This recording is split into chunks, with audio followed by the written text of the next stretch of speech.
back. Moon dust still in the folds of my hands. You look up, but your sky is crowded. Tiny screens drowning out the span. Every face glowing in the blue light. Every street buzzing sharp and loud.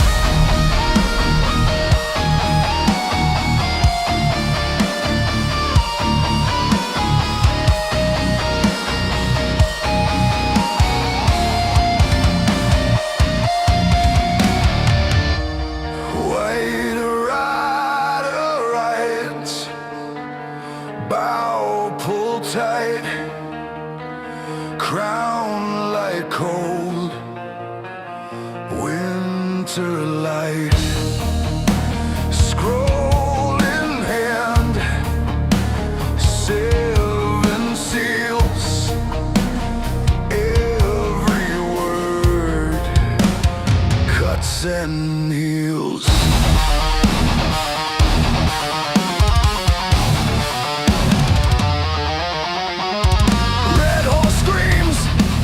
Like drums, sword raised high, kingdoms come, peace unstitched by a single roar. I hear thunder at my door, wars and rumors of wars, spoken like a curse in the dark. Every headline, every scar is another cracked heart in the ark. Wars and rumors of wars, hey, echo from the prophets and seers. When the Lamb breaks the seal, all the old world shakes with our fears. Black horse ways. Check, we're about to get started. Hit the like, share the show. Hard, iron stone, measure grain by a dying sun. Silver short for everyone. Pale horse waits, eyes like ash. Graves awake, tombs unlatch. Hades hangs on a trailing chain. Every pulse spells your name. Wars and rumors of wars, spoken like a curse in the dark. Every headline, every scar's another cracked heart in the ark. Wars and rumors of wars, whoa, echo from the prophets and seers. When the Lamb breaks the seal, all the old world shakes with our fear. Here we go, getting started.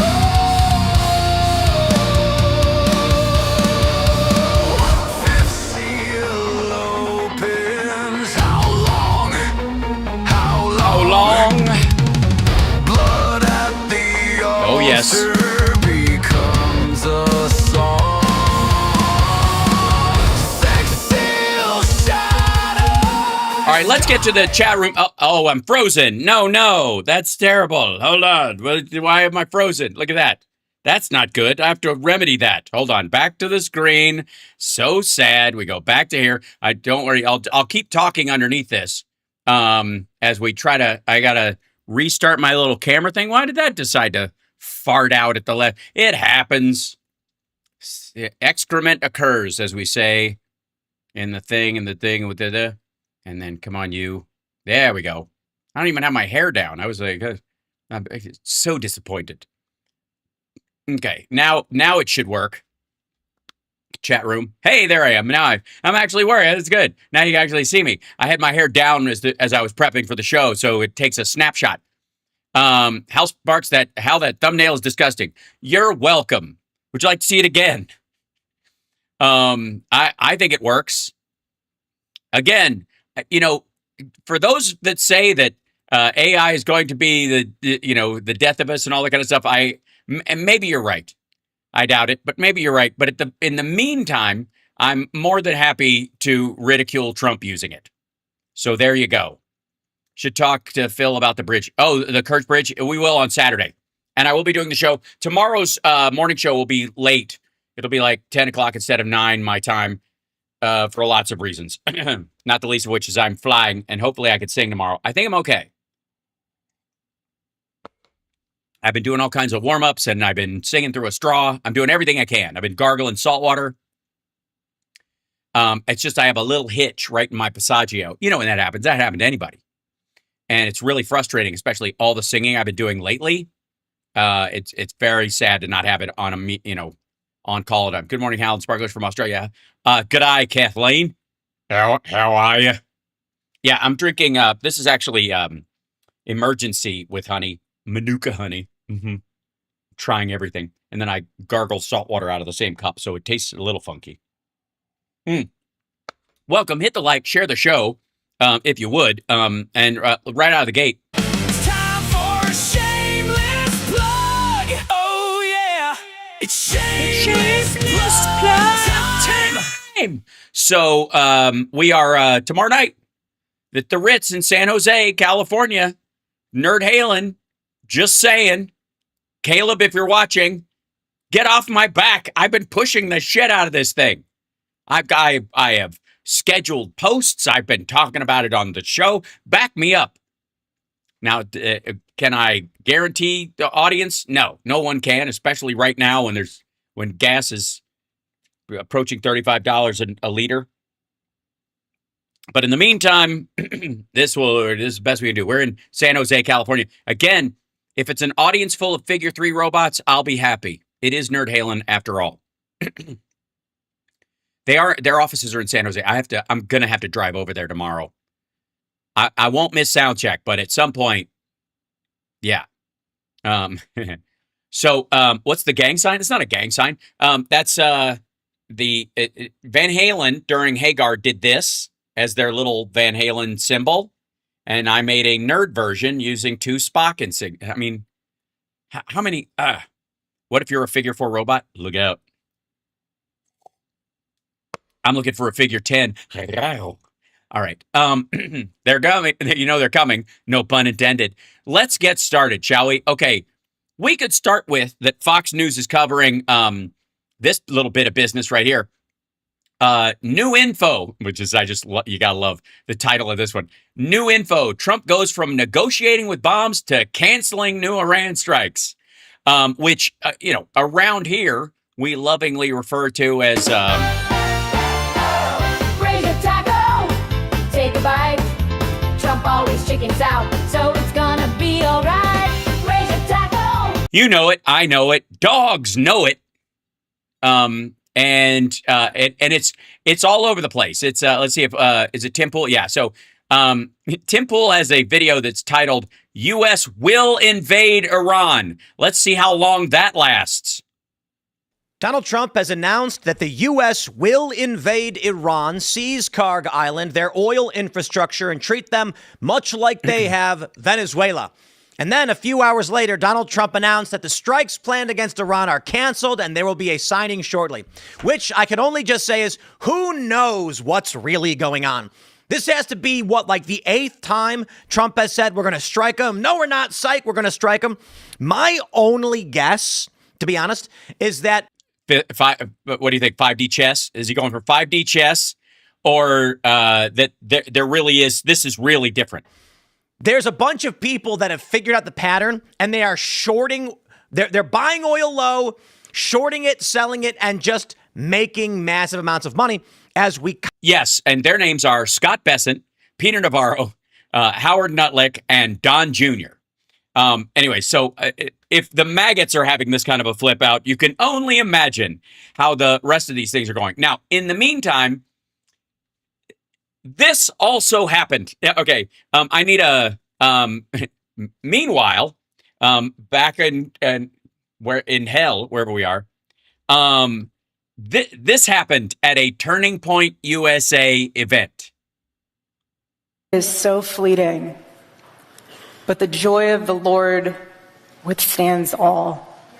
Erica Kirk protects pedophile! Erica Kirk protects pedophile!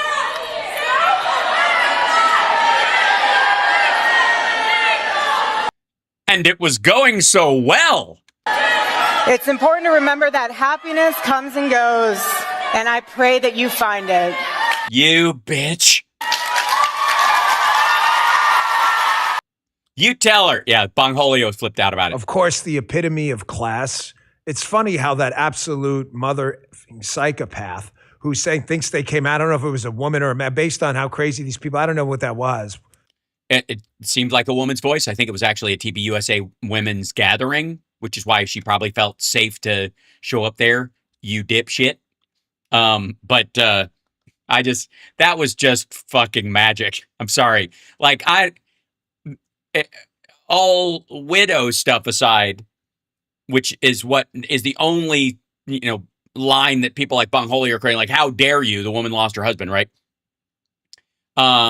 Putting that aside for a minute, it isn't so much that woman in the crowd said that at a TPS USA event to Erica Kirk. It's that happened in and amongst themselves.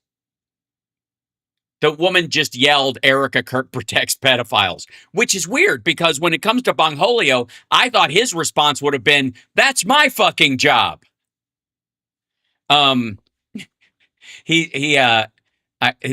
from a video, by the way, that he posted called, I'm sorry I have to do this. I'll show you. Wait, hold on. I'm sorry I have to do this, which should be the title of all of his shows. And anyway, so I think he tries to hide behind Erica Kirk. And then, aren't people disgusting? And he's got big bags under his eyes. And then he goes on a Tucker rant. Now, I'm here for it, guys. We're going to enjoy this. This is Bongholio on Tucker, the demon fucker, Carlson's, violence. I don't care. Basically, debating himself. You only have to debate yourself when you don't remember your own lies. You want receipts? Here you go. Check this out. My view is you can kind of tell who's telling the truth. You can smell it. You've been talking on your show about whether Trump is they played this on X or the whatever. Antichrist. I have not said that. On your show, you said, could this be the Antichrist? I actually did not say, could this be the Antichrist?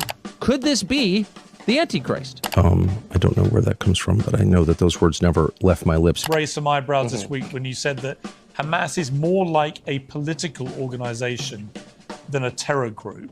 Hamas is a group of jihadis. They're Islamic extremists, which they also claim constantly, which I don't know if that's true, by the way. It seems more like a political organization. I didn't say that. The future that I imagine is not a future in which we're yelling at each other about race. It's a future in which people are legitimately revolutionary, maybe even violent. You said in our previous interview, the future that I imagine is not a future in which we're yelling at each other about race. It's a future in which people are legitimately revolutionary, maybe even violent. I'm amazed that you have a tape of me saying that, and I just want to disavow it. A lot of young men in America, mostly white, but... I mean, honestly, this is just wonderfully slapped together. But the fact that Bongholio is playing this of Tucker Carlson, you know what? I said there would not be enough popcorn for 2024. I think we're going to break the record this year. But not exclusively. Listen to Nick Fuentes really carefully. This kid is the single most influential figure among young white men, and not just white, actually. Is that true? Oh, it's definitely true. Of course, half the thing was about Fuentes, and who cares? Fuentes? There was a lot of Fuentes. Who cares about Fuentes? Talk about irrelevant. America's supporting Israel because it's an ally.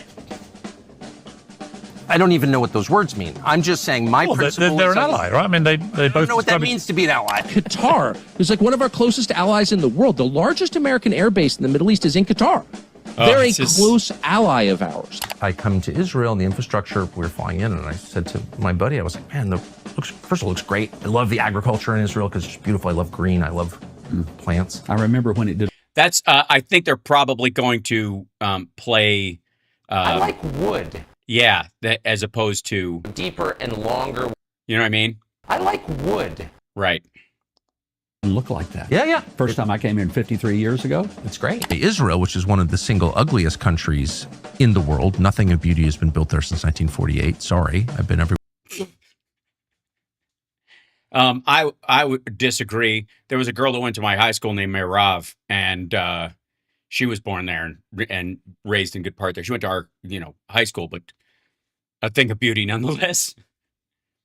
And everywhere in that country, and it's true. Let me get to the nub of the question, since again, a lot is at Questions have nubs. His do, I guess. Yeah, that's a good stake. point. A lot of money is at stake. Land is very valuable. Israel has a lot of resources. We have a huge country. This is a country the size of New Jersey with no resources. An attack on Western civilization looks like this. It's tribalism, it's identity politics, it's DEI, it's whatever. It's Zionism. It's any belief system that begins with the understanding that one group is morally superior to other groups. Well, just on principle, like every other group in the world has the right to its own homeland except white people? Like what? JD has been subject to, this is well known, but I'll just confirm it, nonstop treachery. Accusing people of treachery, so I'm wondering, who do you mean specifically? I don't know the answer to that. I've never worked there. So like if you don't work there, you can say, you can say what you think you know, but it's hard to really know. If I was telling my kids, if you think someone's lying to you, you're right. Now it's your turn, Bongholio. Now do your time at the White House. And can I just start for the record? Say this is 21 minutes into his video. We have seen a mashup that someone else did online that he's carving up. A shot of Erica Kirk being jeered at one of the Turning Points USA events. And this all began because he had to dive into this because of the shitstorm he's in because of the New York Times story, where he got called out for calling Pam Bondi Pam Blondie and for, saying it's all her fucking fault and all that kind of stuff. So he starts out with this whole, like, people are trying to destroy the MAGA movement and there are leakers and liars and whatever. And then his example of it is Tucker Carlson, who, I don't know about the rest of you, but I've been aware he was full of shit forever. I don't know why this is news to him. Apparently it is, because he's displaying it as such.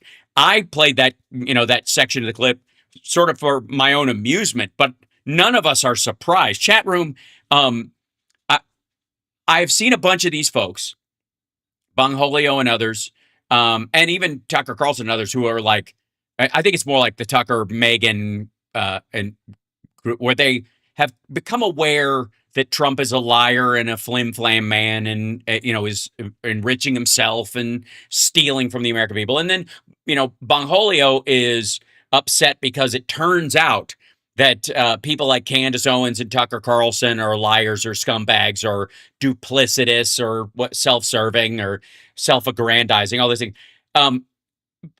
Which we've also known.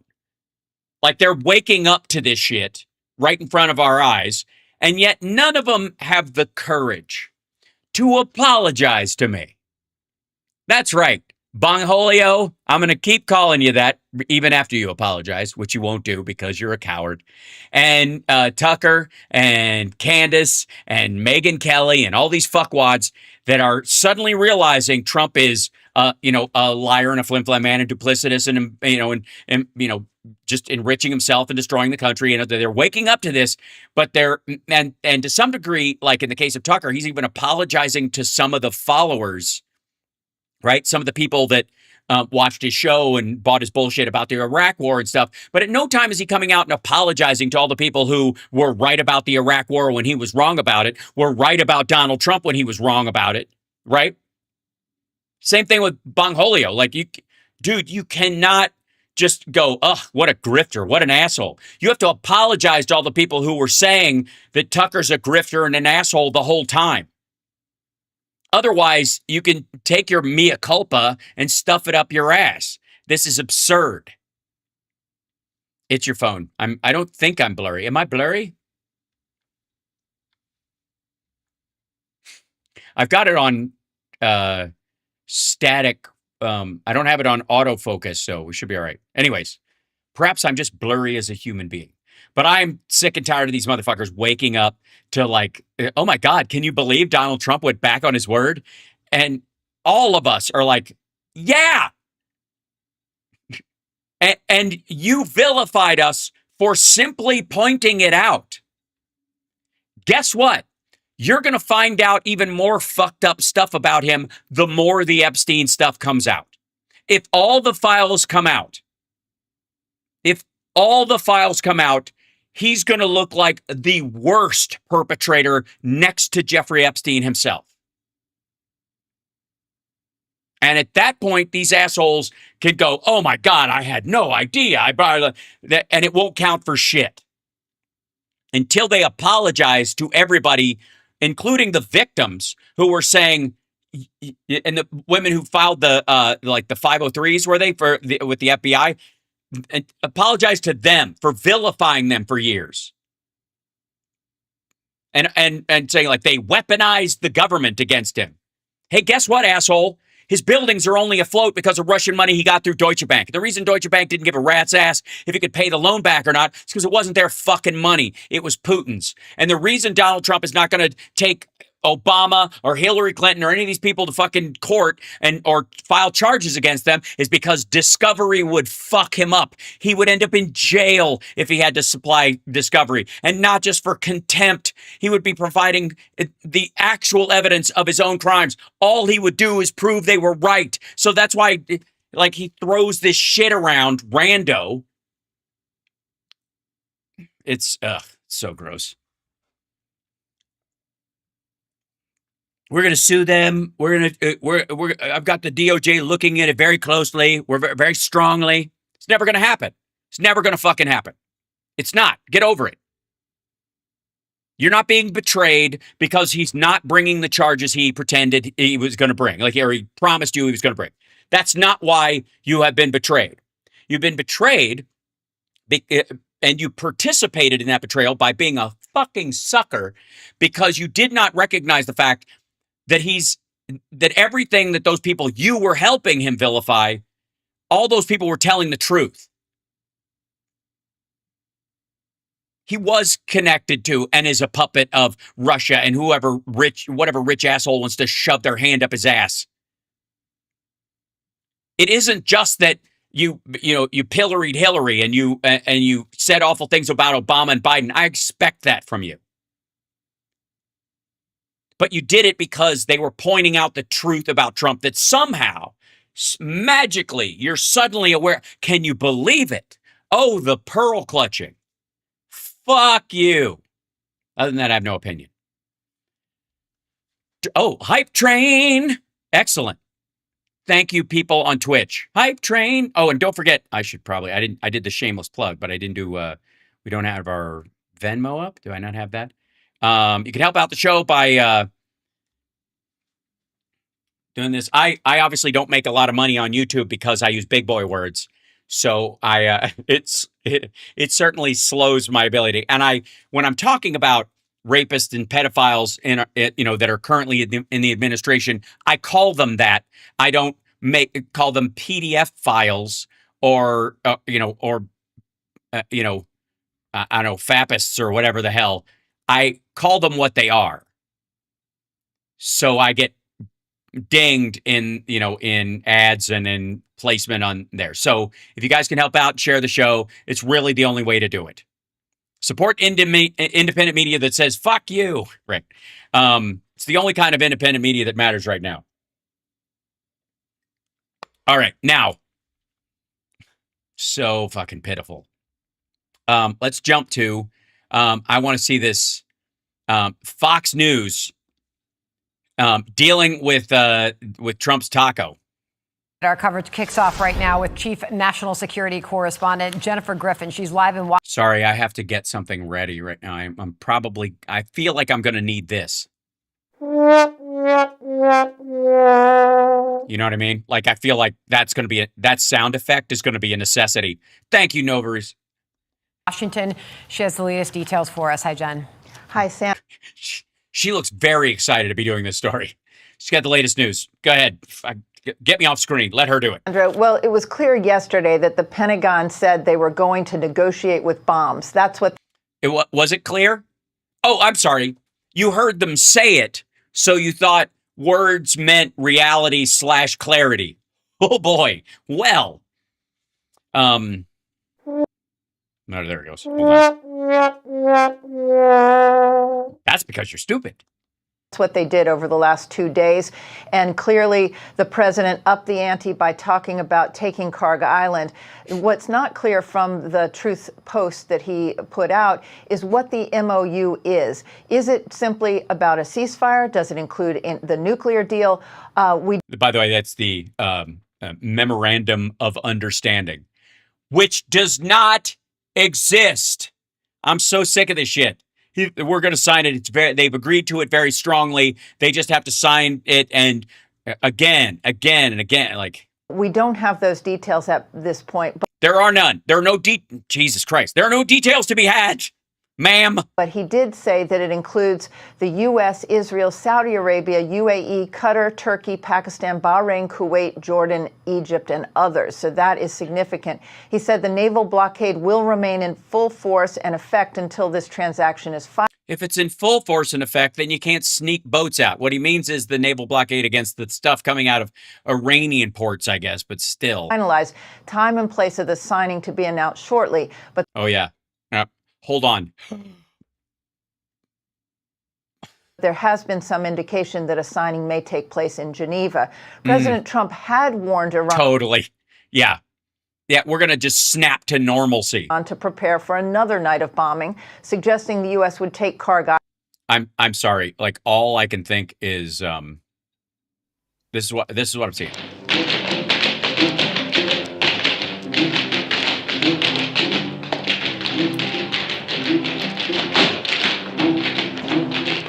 Welcome to Fox fucking News, the tap dance hour. Kharg Island, the center of Iran's oil export trade. Announcing such an operation was highly unusual and basically eliminated the element of surprise, putting U.S. troops in grave danger of being ambushed.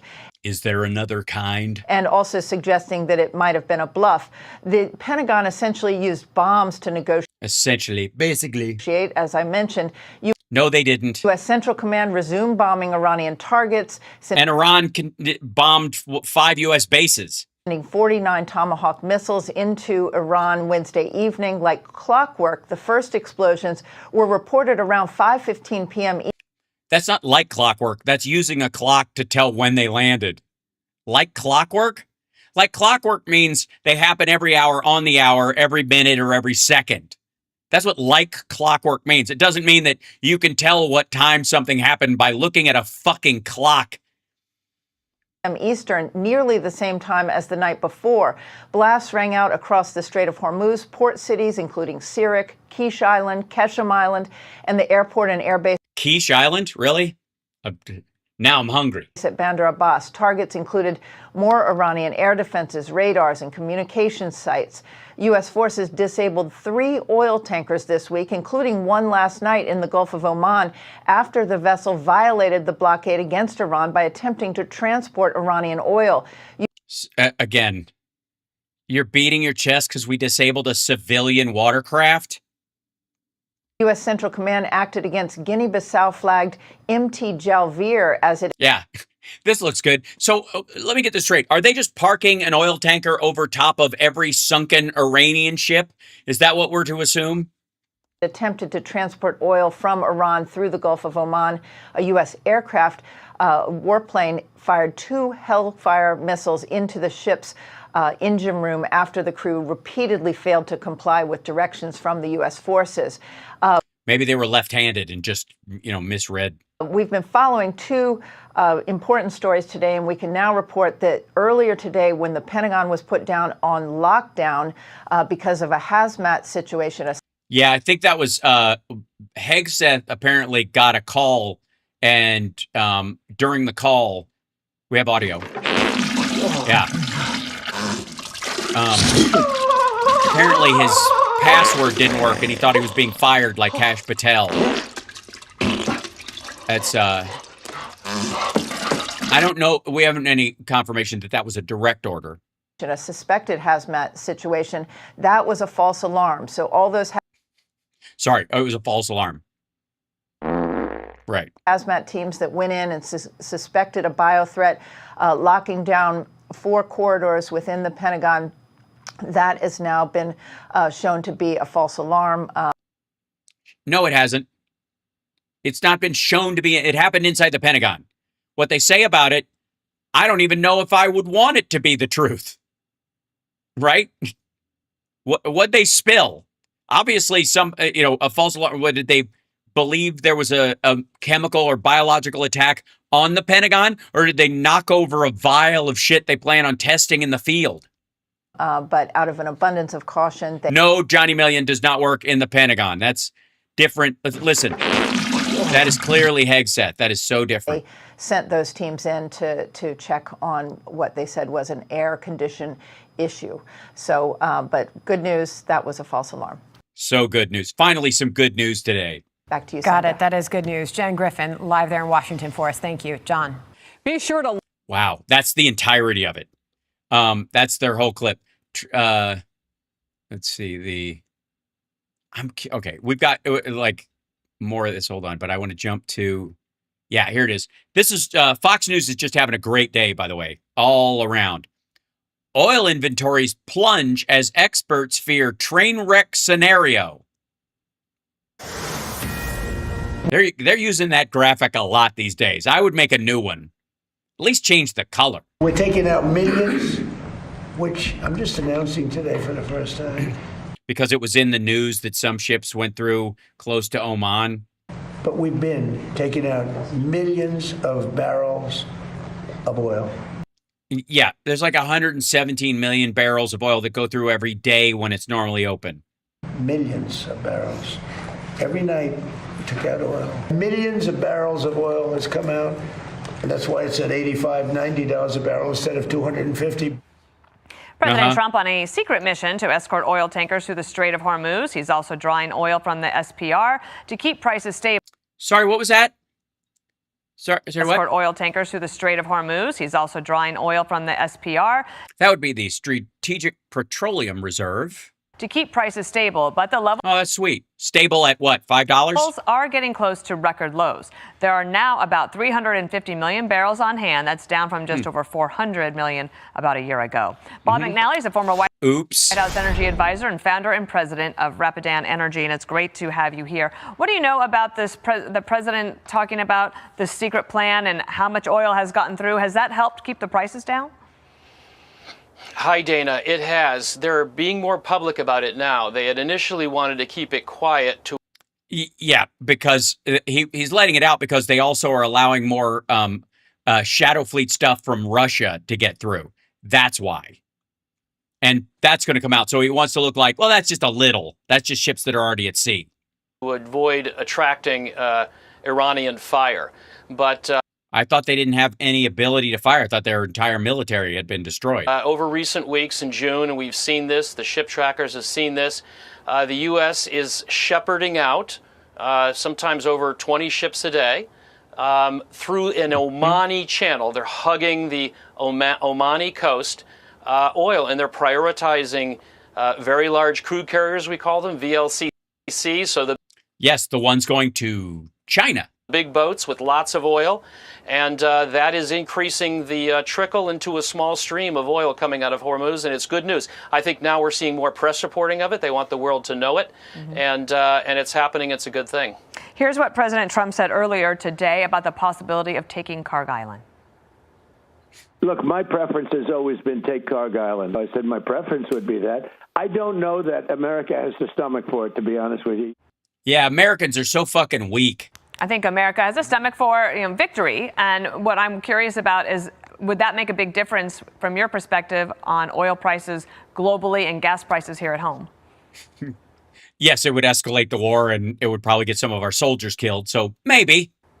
Well, I think if we seized Kharg Island, we would have a general escalation in violence. Iran would go back to hitting critical infrastructure in neighboring countries, attacking ships in Hormuz, and we would do the same against it. So we'd Well, they'd also attack our troops on the island. If you're going to take the island, you'd have to take it with boots on the ground. And that is technically Iranian territory. So we would have boots on the ground in Iran.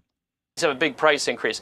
I don't know of a military expert who believes we need to seize Kharg Island. We are already blocking. Sorry, are you saying that Donald Trump is stupid?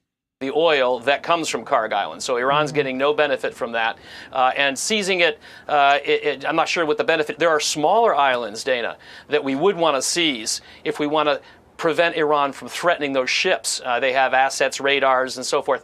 But Karg Island, I'm not sure what the benefit is there. Okay. So they do have assets and radar on other small islands that are still standing and can fire on ships. Curious. Well, I mean, they'll probably say anything just to embarrass the president on CB. Oh, right. Well, CNN has got, oh, yeah. Obviously, some big lefty like Caitlin. Oh, that's Dana Perino, right? One of the things that we read about, I think it was late last week, is that oil executives across the country have been telling the White House we're getting. Do you really want to wear yellow on a day that Trump chickens out again? Anyways, you do you. Low on reserves. How do you see that? I do. You know, Dane, I've been counting barrels for 35 years. I've never seen a time in my career where just about every oil analyst I know, whether it's the oil companies you mentioned, Exxon, Chevron, every analyst I know, my team, we predict and forecast if this continues this summer, we will see very low inventories, which will require very high oil prices. It is a train wreck heading our way if we can't get Hormuz open soon. Mm-hmm. And how soon do you think that needs to happen? 2 weeks ago? That needs to happen right about now. Our base case is we start the flows in July. There'll be a ramp up of several months. I think if the market sees that coming, we still may have a bump in prices because we're going to dig into those inventories in July and August, but I think you'd see a peak. Worst case, if we go into the fall and Hormuz is basically shut or down to about 10% or so, then which is where it is right now. This escorting of ships is less than 10%. And I think we're going to see much, much higher prices. So the good news needs to come here very soon, coming weeks. Well, Bob McNally, stay in touch with us. Thank you for the update. I don't know what do you mean? What good news has to come? We've got a deal, it's basically signed. It's essentially, they've agreed to everything. That right? They're not going to have a nuclear weapon. That was the most important thing to them. They're like, we're going to. You got it, absolutely. And Donald Trump is handling this well. Like, his messaging is perfect. I don't know how anybody, oh shit. Trump, I love the inflation. Boy, like sometimes the ads just print themselves. All right, let's talk about the economy and the latest inflation numbers. I don't know if you want to do that. That came out today, and not really a big shocker when you see this number if you go out to the grocery stores, if you go out to shop. No, not a shocker at all. Things cost a lot more. And here is the latest numbers here.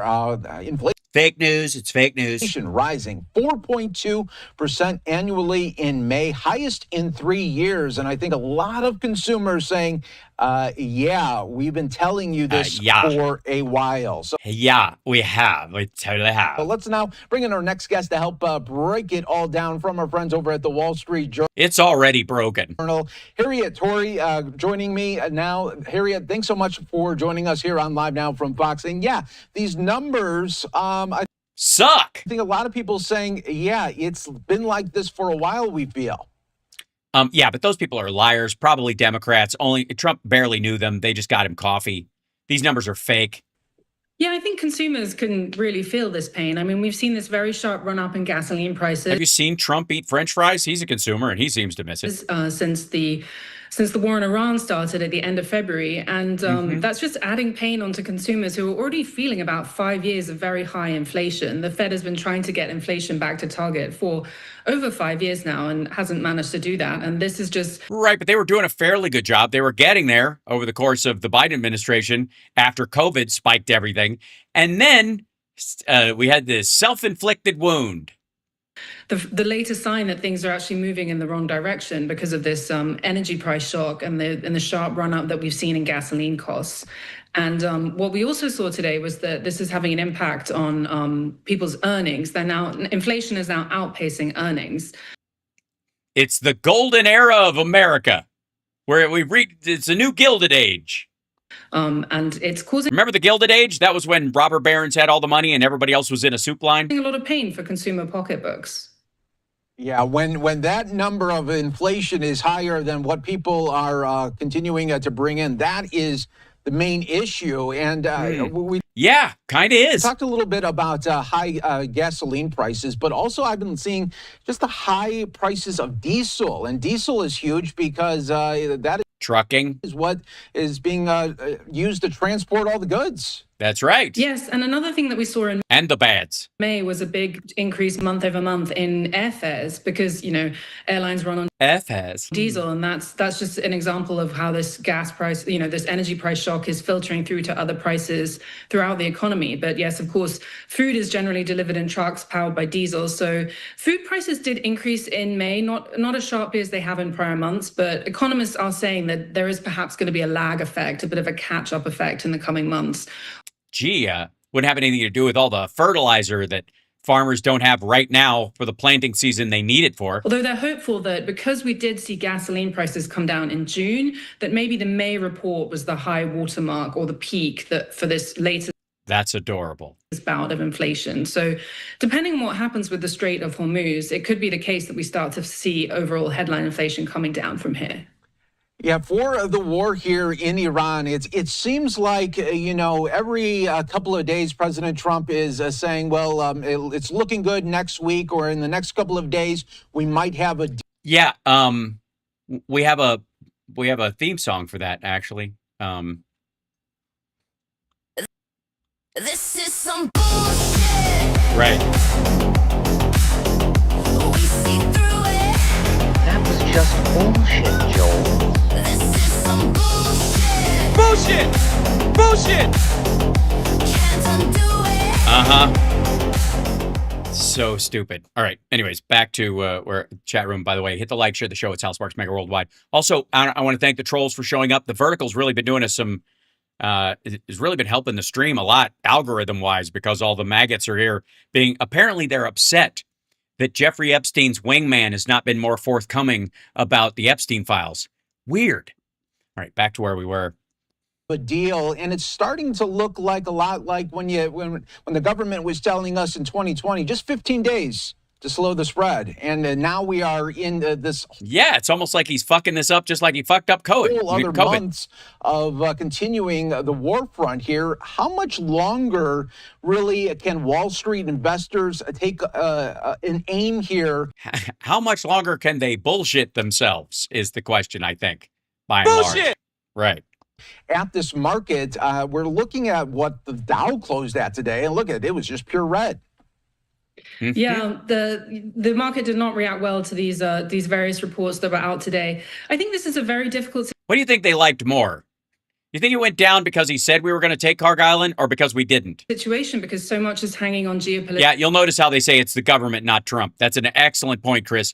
Whenever, like maggots always bitch about the federal government and stuff, when it's Trump, and when it's, when Biden's in office or Obama, it's Biden and Obama becoming dictators and, ruling the country like a king. Trump does it. It's the government. He has no control over this. Political factors. This isn't just a case of, the labor market driving inflation. We haven't really seen that because the labor market is. It's the labor market driving me nuts. Stable, but it's not, particularly strong. So it's not like people are getting lots of wage increases all the time that's putting pressure on inflation. This is very much like an external shock, and it's going to be very difficult. Yeah, just like COVID.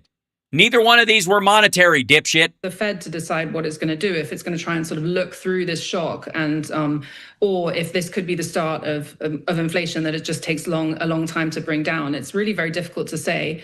But we definitely saw lots of things in the May inflation report that were, potentially pretty bad news for households, and this could have an impact on their future spending if you're. You think? Seeing your wages grow more slowly than inflation, perhaps you are going to think twice about taking a trip over the summer or taking a long drive for the. Really? You think that's how it works? Oh, hello there. 4th of July weekend. It's really we'll see how it goes. Is the worry here that this inflation just continues this runaway path? Well, again, it's so dependent on what happens in Iran and what happens with the war. The U.S. isn't.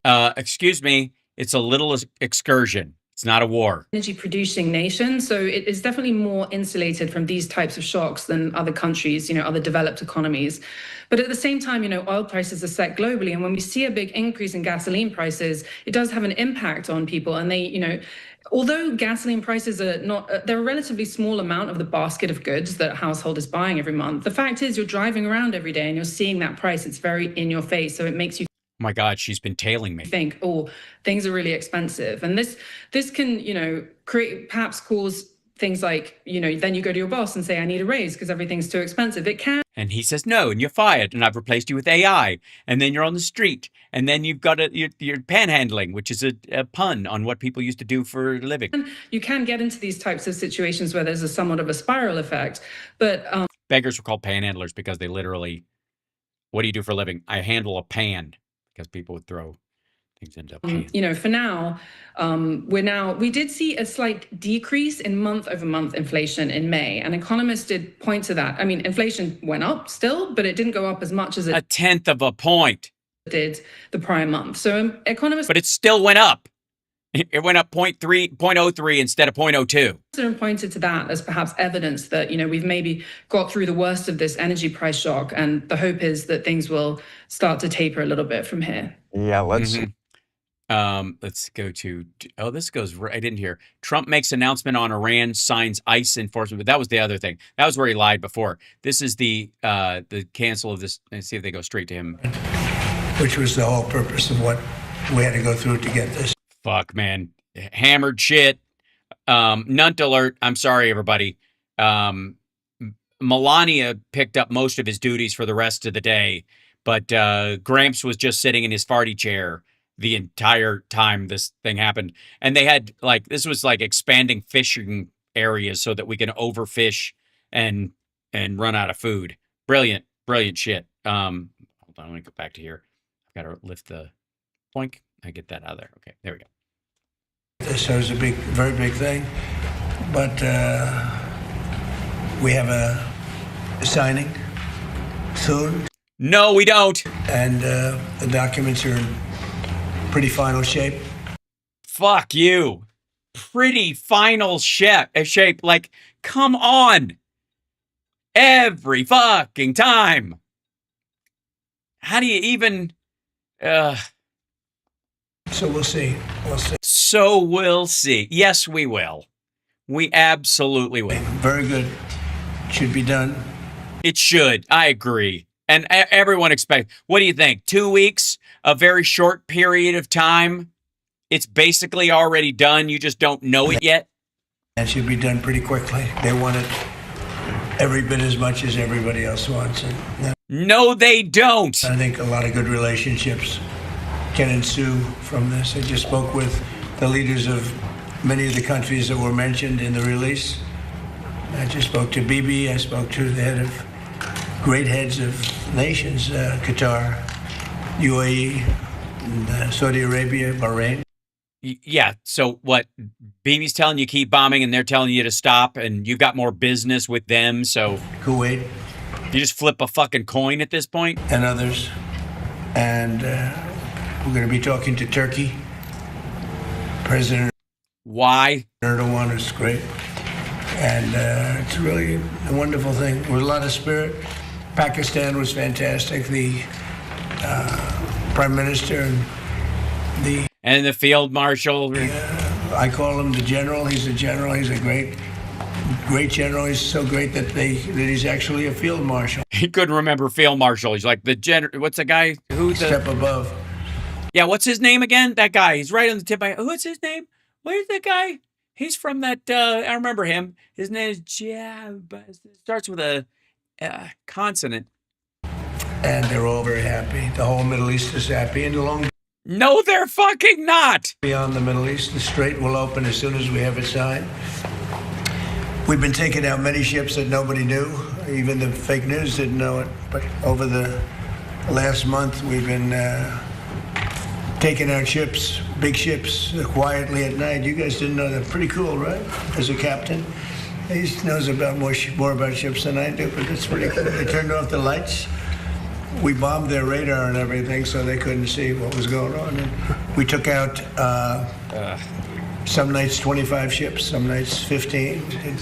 Last 4 or 5 nights we did 25, 22, 21, 26, 18, and 14. Who else would remember those numbers? You're making them up. Nobody. And somebody who has taken 4 cognitive tests in the last year. But a lot of ships, a lot of oil is out. That's why oil, even before this, the market couldn't understand why it was so free. There was more oil than they thought. It was so free. We took them out at night, and that with the Strait will officially open as soon as we sign, which could be soon, very soon, maybe over the weekend, in Europe. I won't be able to be there, but JD will be there, Vice President, and some of the people. Hold on. Steve Witkoff did a great job.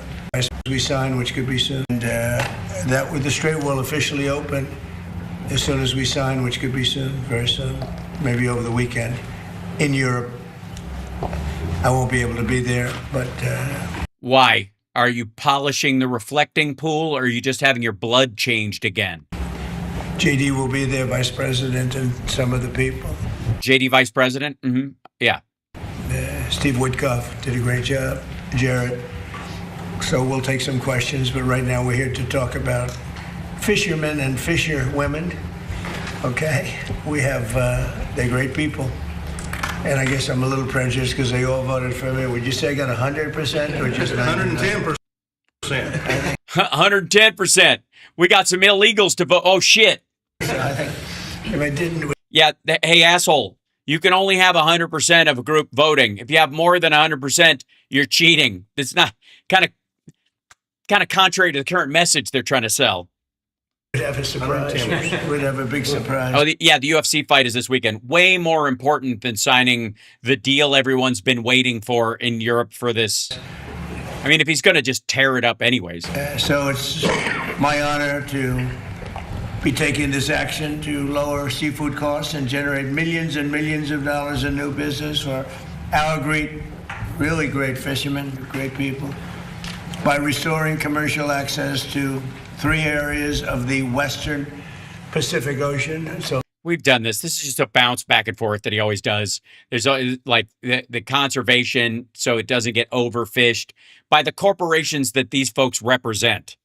So that there might be some seafood there in the future, for example. Also, let's see. Boink. I'm sure everything's going extraordinarily well as far as...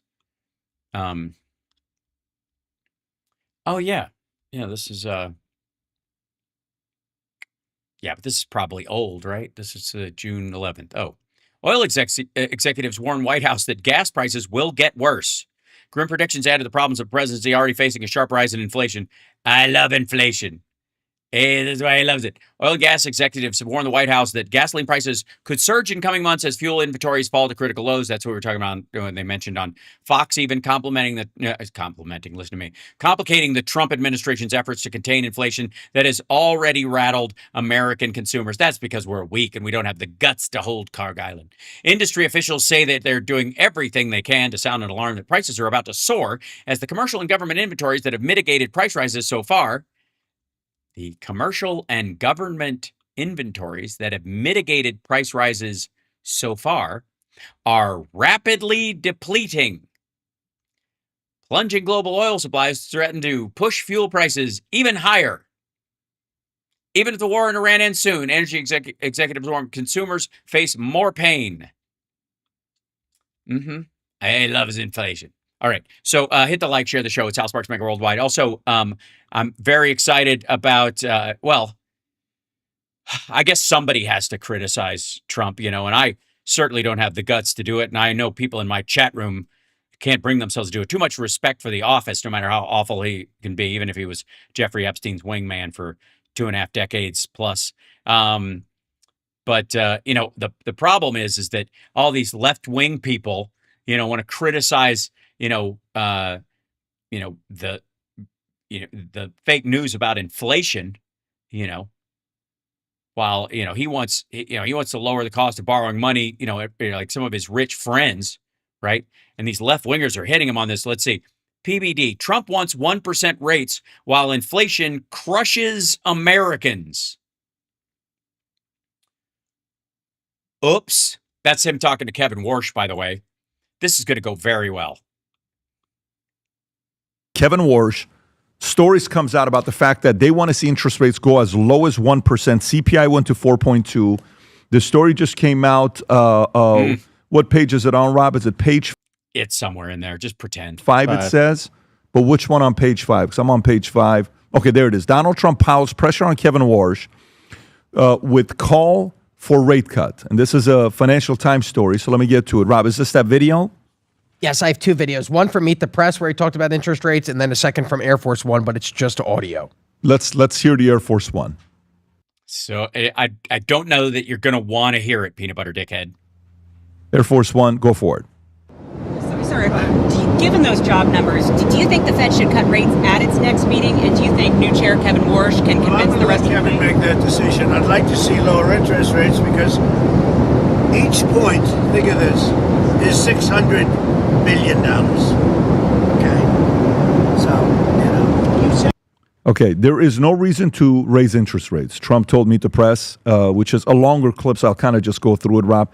We built the country by doing great and having rates low. This was we watched this entire thing day before yesterday. What they do is when they raise rates, they try and kill success. I don't want to kill success. We should actually lower rates. Warsh, Trump's pick, Trump talked about, has called for the Fed's benchmark, currently in a range of 3.5 to 3 3/4, to be slashed to 1% or lower. The president repeatedly criticized Jerome Powell as a moron and a numbskull for failing to cut rates quick. Okay. Numbum skull?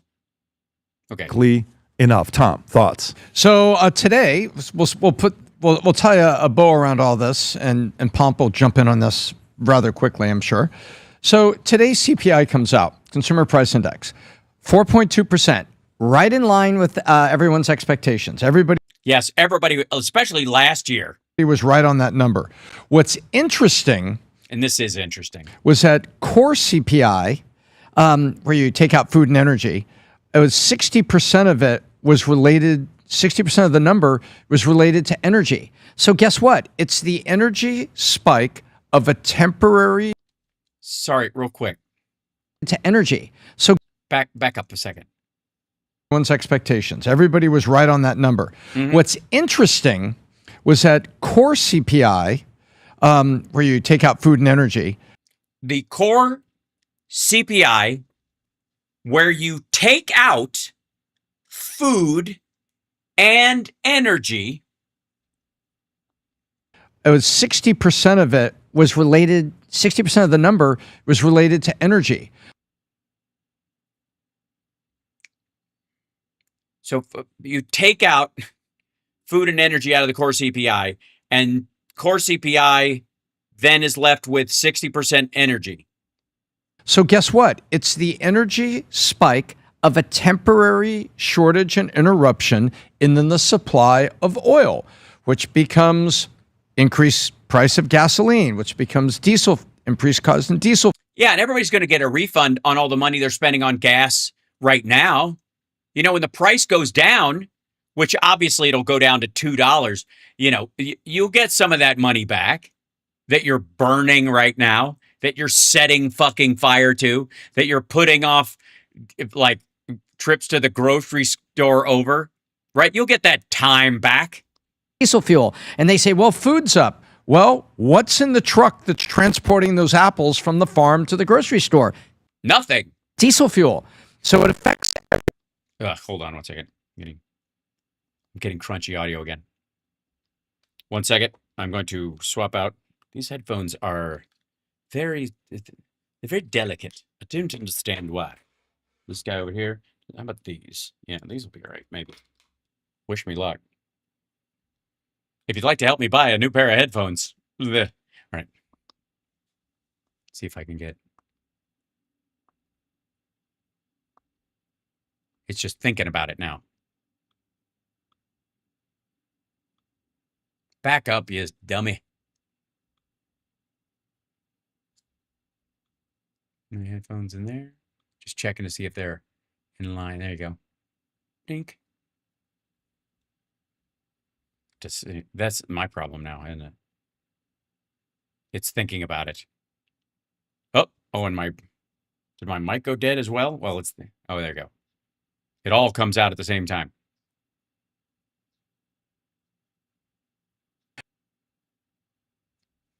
Check. There we go. This is a spike related to the war. And so I keep saying it. Last year, I took incredible heat. Hold on 1 second. There we go. And I turned out to be correct when I said Liberation Day. Remember the phrase I would use? That the tariffs are tactics to work with foreign trading partners, not permanent taxes. No, you're wrong. No, the courts took them away. He didn't rescind them. By definition, a tariff is a tax. Trump doesn't want these things to be permanent. He wants to move the other guy to get a better trade deal. And it didn't work. If they're temporary, they don't work. And I turned out that I was correct. No, you weren't. Now then, here, temporary statistics around the supply of oil are showing up, and it's 60% of the CPI. So by definition, this you carefully look at the word temporary, and you don't react by raising rate based on temporary statistics. They're not talking about raising the rate.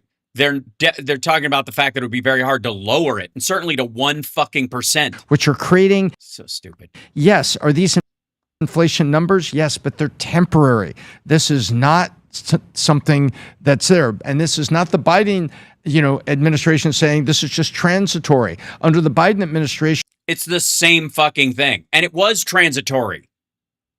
It was directly related to COVID. Look at the graph you just showed. And it was structural. Right now, as soon as Hormuz is open, as soon as oil is flowing, you're going to see it's going to take weeks, then a month, and then all of a sudden the refineries are there, and then we're going to refill the SPI, Strategic Petroleum Reserve. All of that's going to come back. What you heard on Air Force One, she asked, do you think with these job numbers that it's time for a rate cut? Because unemployment is what leads traditional textbook Fed moves to say unemployment's way up. We need to cut rates so that businesses can get more money. Right. And right now, inflation is high, and there are plenty of jobs, largely because of a myriad of factors. A lot of construction jobs and movement in building the data centers, which again are temporary for places that are going to end up with less than 100 employees total. To build another factory and employ all these people that don't have jobs. And so this is why Kevin Warsh, people are saying he's in the middle. He's right in the middle between a president that said, look, I think we need to cut rates, and I think that'll help businesses, and there are some job stats out there. And everybody else is saying, oh, it's inflation, inflation, inflation. You should raise rates. And I'm on the side that I've already just articulated how I feel about the inflation stats. Pomp. Wow, way to dodge the entire fucking thing. I've spent a lot of time thinking about data and then talking to people. Yeah, but you also bought a lot of Bitcoin recently and watched it plunge, so. The number one takeaway I've had is that the people are right, the data is wrong. And what I mean by that is, if you go back at the end. Sorry. So the people are right to feel like shit when they fill up their gas tank and try to buy groceries. End of last year, inflation was coming down. And I think most people, myself included, were like, this is a central banker or a politician's dream. Low inflation, high growth economy. Wow, they're going to pull this off. Before the Iran thing happened. The Iran thing happened like a storm. It just happened. I think that pretty much everyone I knew in finance was kind of like, I can't believe they're pulling this off. If you went and you talked to people, though, they don't care what your numbers are. They're saying my gas bill was high. My grocery bill is high. Rent is too high. I can't afford a home. Right. All the things Trump said he was going to fix and then came in and just said, I don't give a shit. This is crazy. Everything is too expensive. And what I used to think is, oh, these people just don't know what the data says. Like the data is telling us that inflation is low. And then I started thinking about it. I said, it doesn't matter what the data says. It's what the people think. Because no, it's not what they think. No, it's not what they think. It's what they're actually experiencing in reality, you fucking tool. This is because if it was just what they thought, you can change what they think with propaganda or languaging tricks, or you could bullshit people. That's what Trump is trying to do. He's been trying to bullshit everyone. It's fine. I love it. It's going to be great. So it's all awesome. I'll just talk about the economy as if it's already good, and people will just go, "Oh, it must be good. I must be the asshole here." But it's not how they're not thinking about these things in the abstract. This is not a philosophical moment for the consumer or the citizenry. They're experiencing it. Because guess what? Midterms in November, they don't care what the number says. If they think things are too expensive, they're going to vote based on what. Why would they think things are too expensive? Because the number shows them they are paying more than they were. This idea that it's about what consumers think, this is a bunch of populist claptrap. It's what's happening to them. And it's not happening, and it's not happening to him. And it's not happening to Peanut Butter Dickhead and the rest of these guys because they're rich, and by and large, they make their money in a way that doesn't require them to go anywhere or do anything. I think PBD has kids, and so that should be a shock for him. But he's already rich, so they're not gonna bump up against that line anytime soon. There's a much bigger gap between FA and FO for fuckheads like him than there is for the average citizen. And that's why he thinks this is about thinking. This is about an attitude the consumer has or the vibe they're getting when they go to the grocery store. No, it's how much money is leaving their fucking pocket and to get the same shit they were getting a year ago. On what they think, not on what the data says. Not what they think, what they're experiencing. And so the reason why that becomes really important is why was it that inflation readings were low, but everyone felt like everything was expensive? Because not all goods are created equal too. Both sides were right. And that's the part that no one really wants to talk about. Yes, all of the readings were showing that inflation was coming down going into the end of the year. But it didn't matter. We had 30% loss of purchasing power for the 5 years before, and everything was sky high prices. You remember going to the grocery store and you would check. Excuse me, Donald Trump promised to cut energy costs in half, well past what they rose, post-COVID, where they rose post-COVID. And he said that prices were going to come down way below where they were. He was arguing 2017 prices, which, by the way, if you have even standard 2% inflation, is fucking impossible. But none of these dickheads called him on that. They were like, obviously what you mean is you're going to bring down inflation numbers. We're not going to have disinflation or deflation. Check out and it was $50, and now all of a sudden. Where's Vinny? They told Vinny to take a powder, I think. It's 90. Or they're talking money and he's just there to sell hats and Jesus. All you're thinking is like inflation, but really what you're talking about is like the nominal cost of goods has gone up. And so who cares what the year over year change is? All I know is that my bill is significantly higher than it used. Oh, they care what the year over year change is because it's getting fucking worse. To be. So the reason. And again, this whole idea that they throw around, and this chat room, join me on this one. I'm curious how you feel about this because this is the one thing that sticks with me. When you talk about, these guys think in terms of investment. And so when they talk about prices going up and prices going down, they view it like houses or industrial equipment if you're a business person. And therefore, I might put off buying a tractor or a new facility or something like that, but I'm going to do it. I'm just looking for the most financially advantageous time to do it, right? So to them, it's about, finding the pocket and buying the goods that they need for work, that are in the future. It's about future investment, maybe 2 years down the line or the next 30 days. If something breaks their way, buy it, because you can tax write it off. You can have a tax write-off with it. But, what he doesn't seem to get is that he's talking about home prices and building materials and the kind of business facilitating gear that you would need, which again is not optional, or which is optional at when you do it if you're planning on growing. Whereas the average person is talking about food and gas and the mortgage or rent they have to pay this fucking month, right now. And if this month sucks, if next month is better, that doesn't patch the hole created by last month, especially when it's fuel because you burn it, or especially when it's food prices because you fucking ate it. It's gone. And that money that they made can't be saved or put aside for another investment or wait for a better window of when, I'll go into eggs in the fall, right? I need them for breakfast tomorrow. I have to feed my family. That split drives me fucking crazy. And they all talk about it that way. Maria Baharama and these assholes on the peanut butter dickhead thing and Trump himself. Because they're not, that's why he's like groceries. What a magical word, groceries. Who uses it's an old-fashioned word? My goodness. Excuse me, I'm going to ring up my greengrocer. Is everything you have green or is some of it ripe? And the same to you. Groceries are a colloquialism to him. The rest of us fucking eat them. And that's why they talk like this. That's why they talk about, well, Trump's like, gas prices are going to come down. Motherfucker, we're setting fire to our money right now. I'm burning the gas that's in my car presently. I'm not buying a fucking tanker and on oil futures and parking it off my next on my property and putting a pump on it.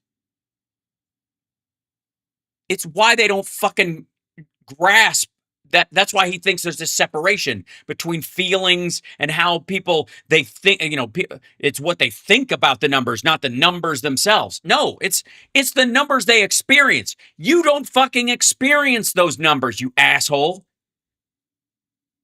That's why, and it's why Trump doesn't get it, it's why PDB doesn't get it, it's why fucking Glenn Beck doesn't fucking get it.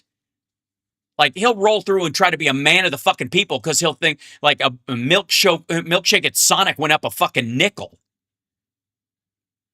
And he wants to like play man of the people and express that. But it didn't cost him anything. He didn't give a shit. He's like his investment portfolio and all this kind of stuff gives him a giant fucking cushion. The distance between FA and FO for these kind of assholes is huge. But for the average person, it's this fucking close. And the more expensive shit gets, the closer they get. That's why people feel nervous in these times and why they don't want you to blow up the price of oil worldwide because it affects gas prices everywhere because the market worldwide sets the price of oil. And that you still haven't replenished the beef cattle in the country, and you've got idiots in charge of making sure that avian flu doesn't come back because those fucking costs are immediate for the average person. And so when this shit is happening and it's, you can argue there's a version of this that happens with maggots about the Epstein stuff as well, is that they had a big buffer between FA and FO. Trump could just bullshit them. We're going to fucking throw these people in jail and we're going to bust Hillary Clinton. We've already hung her twice at Guantanamo. We'll do it again just for, we're going to clone her and hang the clone too, the QAnon crowd. And then the memo came out about Epstein and that whole, wait a minute, this fuck around with Trump and find out he's full of shit got tighter. And then Charlie Kirk died. And the FBI under Kash Patel and Donald Trump seems to be dicking around with it and they don't trust it. And so they got closer on that, like they were fucking around with Donald Trump. And now they're finding out. That's where the feeling and the thinking this guy is talking about comes from. Is because everybody in normal life experiences that distance between fuck around and find out. And every parent knows that your goal in life is to create as big a fucking gap as your kid is growing between FA and FO so that they can make some mistakes and not die from it. A helmet, when they ride their bicycle, is a barrier between FA and FO. That's the whole fucking point.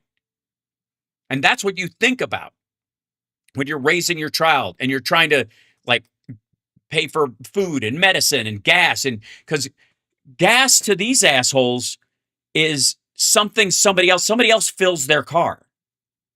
somebody else gasses up the vehicle. In Trump's case, it's a government employee. He's got an army of government employees that fill his vehicle. So he never is going to experience it or see it. He saw that 189 as he was driving by. That was for fucking kerosene. He doesn't know. Because we, the American people, are the buffer between FA and FO for Donald Trump and the guys on PBD's podcast and all that shit. We're the buffer. We're the ones just trying to fucking go to work, take care of our families, eat, try to have some sort of life, weather this fucking storm and hold it together, just fucking pressing back against fuck around and find out. Because of all these assholes who voted for Jeffrey Epstein's wingman and are shocked, I tell you, that he's not releasing the files, and voted for some like googly-eyed fuck to be put in charge of the FBI who said he was going to shut the whole FBI down, which, I mean, every fucking serial killer, child predator, and cartel member was dancing a fucking jig at the idea. And what did he do? He just came in and just cosplayed all over the goddamn place.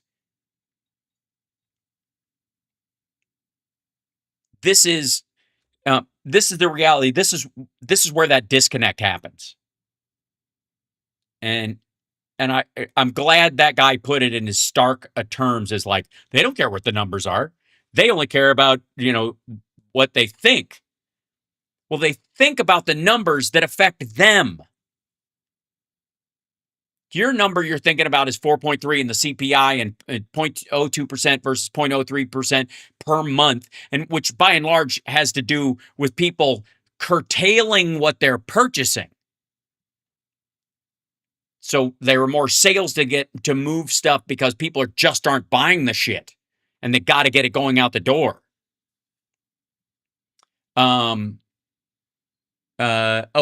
Stefan for a new sub. Oh, thank you for the new sub. That's awesome. Hit the like, share the show. I should probably, and we should do the subscribe. Where's my little? There it is. Get up here. Where's my little sub thing? It didn't come up on this side. Let's see. Where is that in there? Play that guy. There you go. Ta-da! And then we'll do this. I'm going to try it again. There we go. Now it's on the vertical as well. Okay. Subscribe, will you? Okay.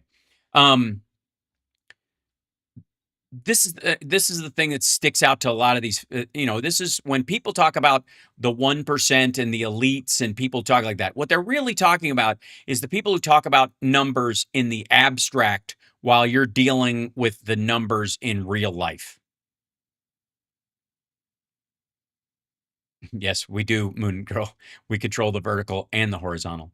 All right, I want to grab another clip for you guys. Hit the like, share the show. It's Hal Sparks Mega Worldwide.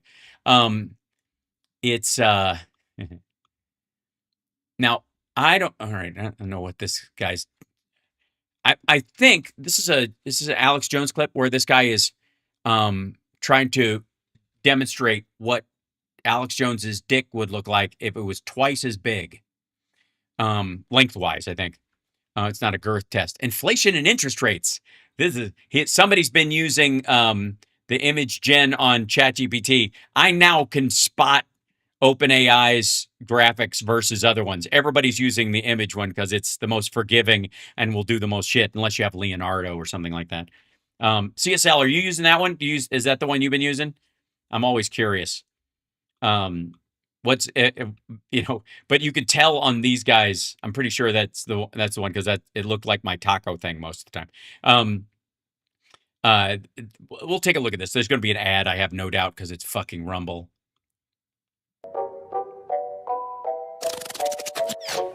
Today, I'm going to show you how to. What do you concern, Mr. President, about the latest inflation number, which Oh, it's good when Alex Jones is leading with the "I love inflation" quote. Came out this morning. Could that be a No, I love it. The numbers were great. You know what I really love? So rough. I love the inflation. Inflation matters. I mean, I don't know how else to say it. It really matters. Oh, he's selling gold. What a shocker. Because it is going to impact interest rates, not just here domestically. Also, does Mr. Rogers know you're in his living room? But globally, right? And so, Alex, just few days ago, consumer prices number came out, up 4.2% in May. This is the most inflation has. Yeah. Golden era, golden age. Risen in over 3 years. Yeah. And Biden had to deal with the fucking pandemic. Not a good time to have inflation, right? Now, especially if it's self-inflicted. A lot of that's because of the price of oil and this Iranian conflict and everything else. But yeah, it's the conflict. Alex, central bankers don't get it. They are so wrong so much of the time, right? So I was just doing some research, a couple days ago.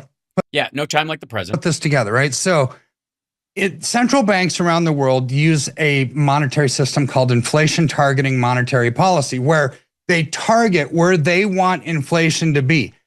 If it's greater than that number, 2%, they have to raise rates to slow it down. If it's lower than that number, well, then, then the economy's cooking, right? So here's where is inflation compared to their target? In the United States, Fed, 2% inflation target. What is it in reality? 3.8%. So what does that mean? That's not a 1.8% difference. No, it's fucked, is I think the phrase you're looking literally for. Going from 2 to 4 is doubling. Well, I was about to say consumer price rose 4.2, and we know that's even cooked down from what it is. But what about this? By the way, when he says that's cooked down from what it is, he means Trump is lying. As you predicted, Trump went through hell to get a new Fed chair. We knew he had to have interest rates cut. Now they froze him. Now they're saying they're going up, as you predicted months ago.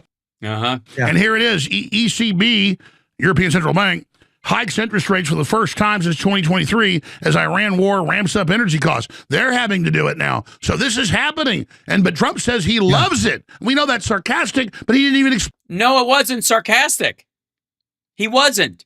He was saying he likes it because the higher it gets, the more it'll look like it, it's crashing when it comes down. The bigger they are, the harder they fall is where he thinks this is going to go. But it still means that the average person is burning gas and buying food and eating it and shitting it out during a period of time when shit is way more expensive. Even if it comes down, they're burning their nest eggs just eating and getting places. Explain that. What a fucking asshole. People take what he says as if it's the word. Hold on, I got gibberish audio here. Of God, Kirk. I don't love inflation because it actually impacts all of us and everything that we spend. And we can't spend as much because everything's higher priced. Companies are going to have to lay off people, which is what we talked about on the last show that we did, all these massive layoffs.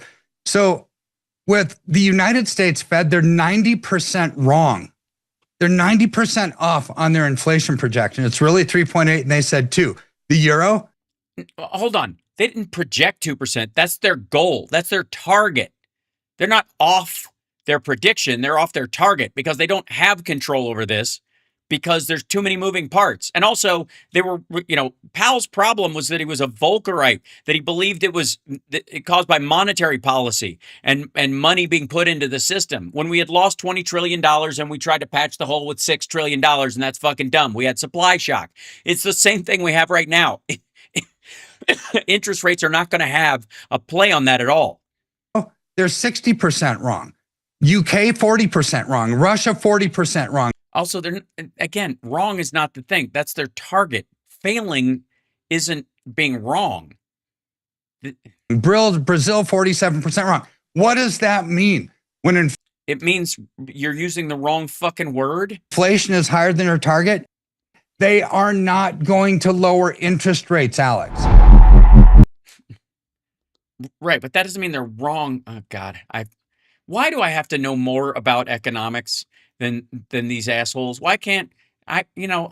As a comedian, I don't mind having a lot more information than other people. I think it's necessary if you're going to make jokes about shit. But it's really frustrating when I have to when I not only that I have to understand this more than they do, but when I do, how listening to them and how stupid they are is the hard part. Yeah, it's lazy. Real quick, I'm going to pull something out. I can't just jump straight into a Marjorie Taylor Greene clip on you guys. Yeah, there we go. It's so pitiful. Yeah, we'll jump right into that, and then we'll talk about the Epstein stuff in a minute as well. Here you go. Marge and Caitlin Collins. This is going to be very upsetting to Trump. There's also a new report out today, an extensive report that's in the New York Times, and it's based on Maggie Haberman and Jonathan Swan's upcoming new book that's about to be published called Regime Change. And they write in this new report today about how the release of the Epstein files, debating over how to handle Jeffrey Epstein, basically paralyzed the White House. And there were meetings in the Situation Room even where obviously, you know, of the utmost national security concern, meetings pertaining to that happened. When you read that and you hear that the president's team, the vice president, the chief of staff, everyone's meeting inside the sit room about Jeffrey Epstein, what does it tell you about how they viewed that story? Well, unfortunately, that's not new news to me. Unfortunately, that was something that I lived through.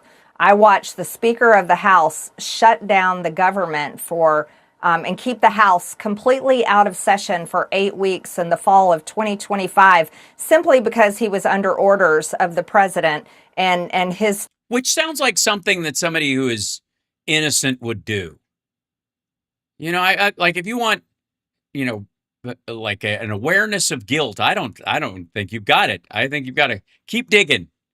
Also, I wanted to look up something in this article which was really fucked up. Hold on. Does it work?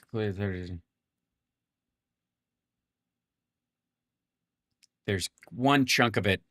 You guys know which part it is too. Ugh.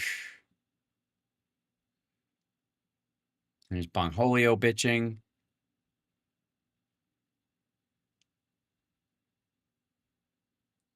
So we remember, you guys remember this, right? And I'm sure the maggots in the chat remember this as well, right? You guys remember when the dude who, you know, got the Amish to vote in Pennsylvania for Trump, and Liz Wheeler, who, you know, I think regrets this day in her life more than any other, and then other rando dipshit, you know, influencers that were basically used, you know, for some sort of nothing to see here about Epstein dog and pony show, right? But then there was that whole part about, there was an embargo on it. This was my favorite part about this thing when they were given this, that Bondi comes in with these binders. As Bondi's staff started distributing the binders, the blood pressure of other officials in the room skyrocketed. They had no idea what was in the handouts. The Attorney General was distributing something she was calling the Epstein files that had not been vetted by anyone in the White House. One official, opening the binder, began flipping through pages to see if Trump's name was mentioned anywhere. A few pages in, right in the middle of the page, there it was. Well, yeah, I mean, you can do that randomly with any, you know, pile of Epstein documents. You'll find Trump's name right in the middle. Keir Starmer, the British Prime Minister, was at the White House that day. If news broke that Epstein files had been released before the president was to meet with the Prime Minister, that would be all the journalists would want to talk about, and Trump would be blindsided.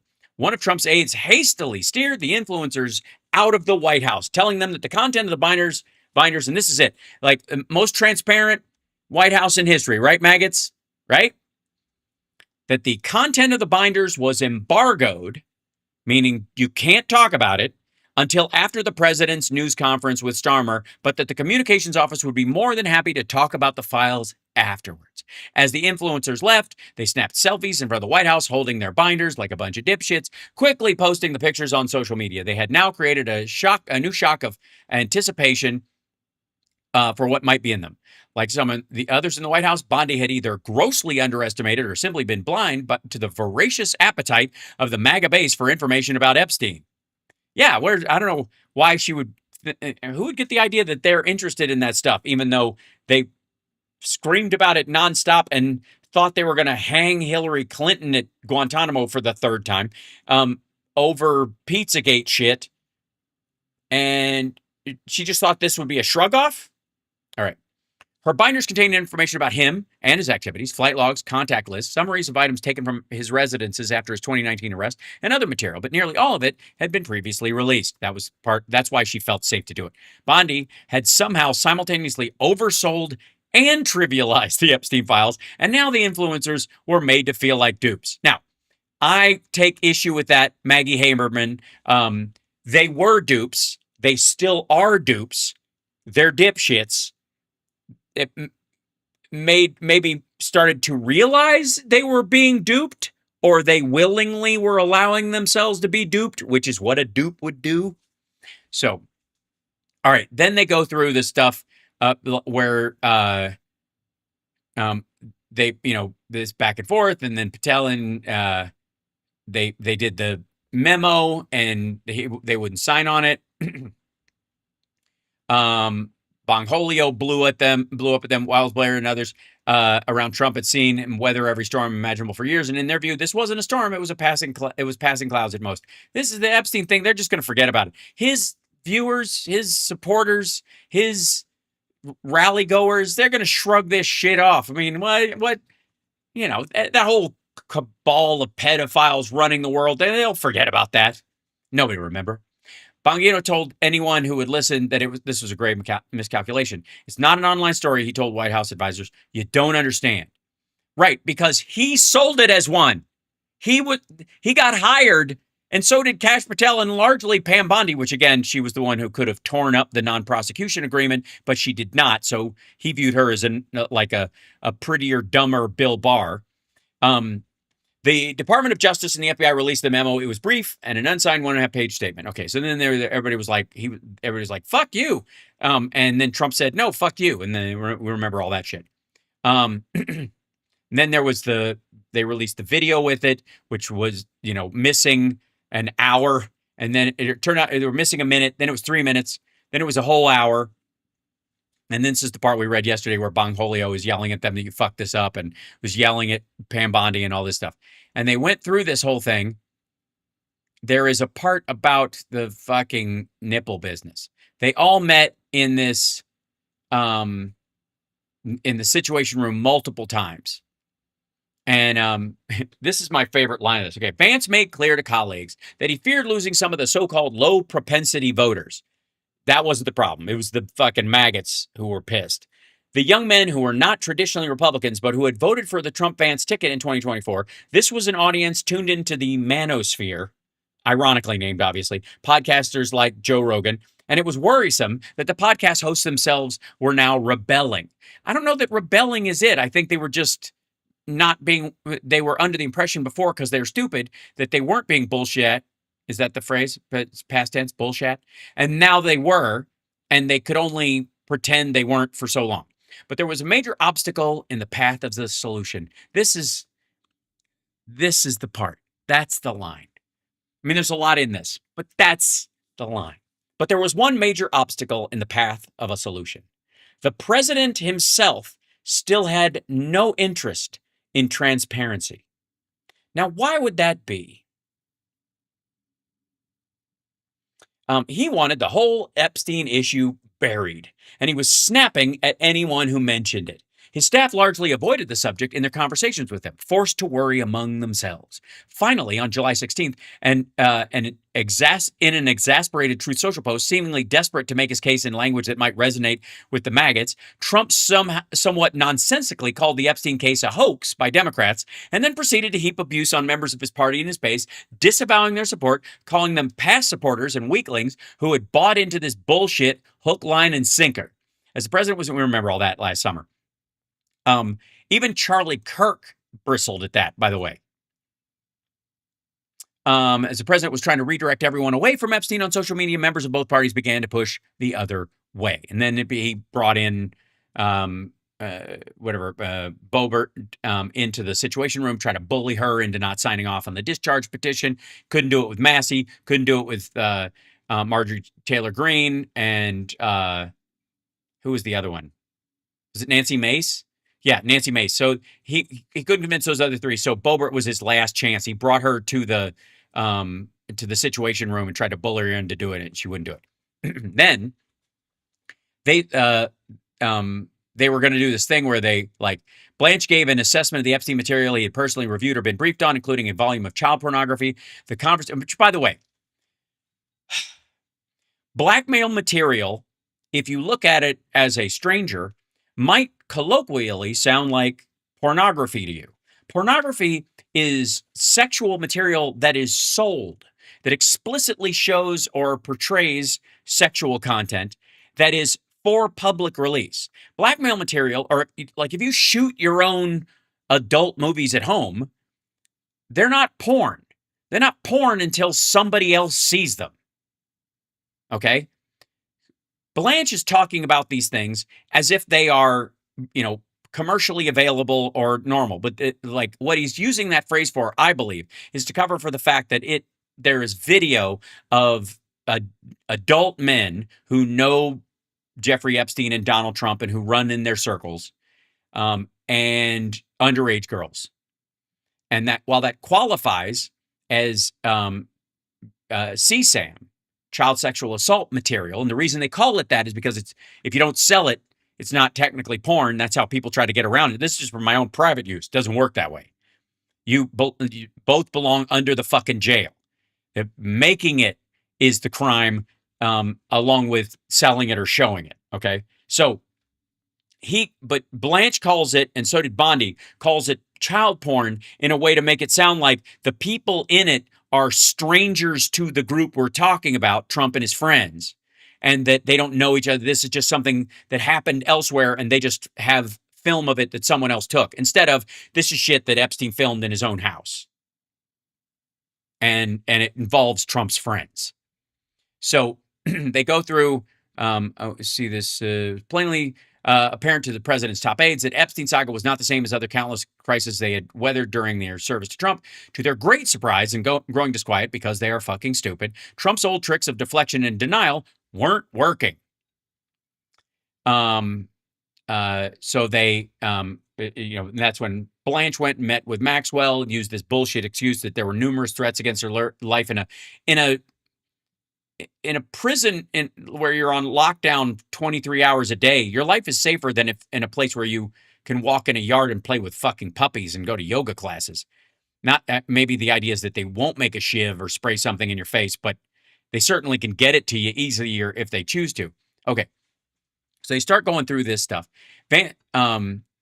This is where Vance talked to Rogan.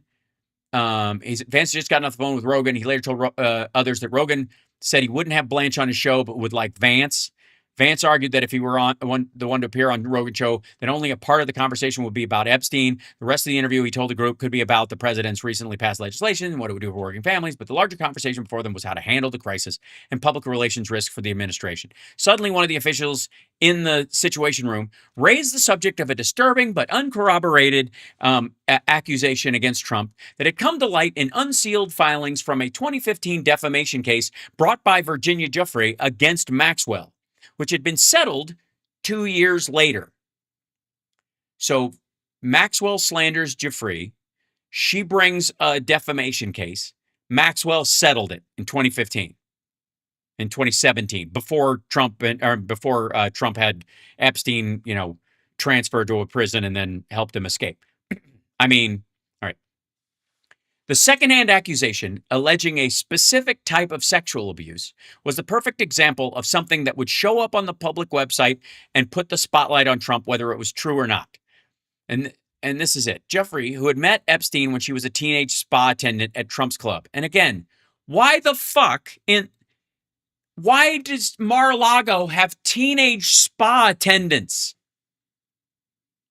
Why are there not just adults? It's a spa. Adults are walking around naked. What, do they have a no lesbian policy and they just assume that if the girls go on the girl side, who gives a shit if they just see older ladies naked or something? Just fucking, I don't get it. No, how about nobody under the age of 18 working in a fucking spa? Doing what, by the way? Bringing towels to who? People who are currently naked. In Palm Beach, became one of the sex offender's most outspoken victims. Giuffre stated in late 2016 that, to her knowledge, Trump had done nothing improper herself. She died by suicide in April 2025, 3 months after Trump returned to power. Not sketchy at all. The old Giuffre case file included emails sent to a journalist by another Epstein victim, Sarah Ransom, who later sued Epstein and Maxwell. Epstein had also settled that case. In the emails, Ransom claimed that she knew a girl in Epstein's sex trafficking ring named Jen, who said she had sex with Trump. Ransom also claimed that Jen had told her that Trump had a predilection for nipples and that he aggressively flicked and sucked on hers. Ransom wrote that she had seen evidence when she shared a bathroom with Jen. They looked incredibly painful as they were red and swollen, and I remember wincing when I looked at them, she wrote. Ransom's credibility was not uncomplicated. She had made another claim that she possessed video footage of prominent men having sex with young girls in Epstein's entourage. She later retracted the claim, saying she feared for herself and her family if she proceeded. That's not saying I lied. That's just saying I'm scared if I let this stuff out, they're going to kill me. But after a federal judge ordered the unsealing of some of the Jeffrey case files in 2023, the document that connected Trump to the claim about abused nipples was among the material that came out. It was unconfirmed. It was an unconfirmed allegation and had not been made publicly, but the disclosure also, they didn't run it down on purpose. But the disclosure led to some articles, especially we're talking 2017. This was while he was president the first time. Some of Trump's advisors in the Situation Room had never heard of the nipple claim. Those who had seem to have only a passing familiarity with it. Can you imagine having a passing familiarity with accusations that Trump was twisting and biting the nipples of an underage girl and that they were painful and that another girl was a witness to it and had talked about it and talking to the FBI? A passing familiarity. And they still went to, like, okay. Many in the room thought this was all just discredited nonsense, but it might not matter. The Ransom emails could get new attention if they were included in a public-facing and searchable Epstein library that carried the branding of the Justice Department. Didn't matter because the whole thing was transparency. By hook or by crook, you can deny that it was real or call it lies all you want to, but the whole point was get it all out there, right, maggots? An administration official had already searched for the Trump-related materials on the still private test version of the and the nipple material was among the first items to show up. None of the credibility issues would come into consideration if a government-endorsed database gave Ransom claim about Trump a stamp of validity. This is out there, one of the officials told the group in the Situation Room. They're going to make a huge scene of this, even though it's not true and everybody knows it. Okay, first of all, that's not a fact. They don't know it's not true, and everybody does not know it. Just because it's uncorroborated doesn't mean it didn't happen. Absence of evidence is not evidence of absence. Yeah. Blanche argued that in context, the Ransom document and Ransom's disavowal of some of her other claims would make clear why the allegations related to Trump had never been pursued for prosecution. Besides, these allegations were already available online because of what had been unsealed, so there was no reason to leave them off the Justice Department website. The vice president said he thought the president would be okay with releasing the nipple-related documents, arguing that Trump had been accused of worse. No, not really. This is an underage girl. Certainly not, we're not talking about Stormy Daniels or grabbing adult women. Still a crime, but I would argue if it's a child, it's worse. It would cause people to say we're going further than we need to. Wiles quickly responded that the president would not, in fact, be okay with it. It was at a point no one. This is great too. Wiles quickly responded the president would not, in fact, be okay with it. It was a point no one wanted to continue debating. One official would later describe it as a surreal experience to be discussing nipples in the White House Situation Room. Well, I think in this context, this was in miniature the entire problem the White House had with the Epstein files. Piles of accusations were impossible to disprove and equally impossible to make go away. Every door they opened led to another room, and in every room were more claims from more women. Kept hidden. For a few weeks, they thought they had found a way out. The subpoena from Comer's committee had specifically requested Justice Department documents, communications with the White House, and material from the Epstein-Maxwell criminal case, not material from civil litigation such as the Ransom emails. Dude, we got a way out. We got a way out. They could comply with the letter of subpoena, post the Justice Department material to a stripped-down version of the planned website, and leave the rest aside. Leave the rest aside.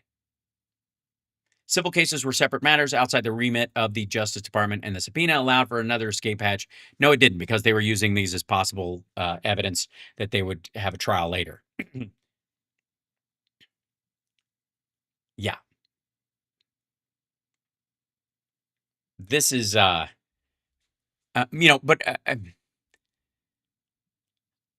it's amazing to me how much stuff they would talk shit about Hunter Biden and Joe Biden and the Biden crime family, and never even get to the point of evidentiary hearings on any of it. Trump still could. Don't know why he doesn't, except that the evidence that he alleges exists doesn't exist. Let's see this one. All right, and this is the other one. Yeah, there are a couple more things for you. And it's amazing how many. Oh, this is so good.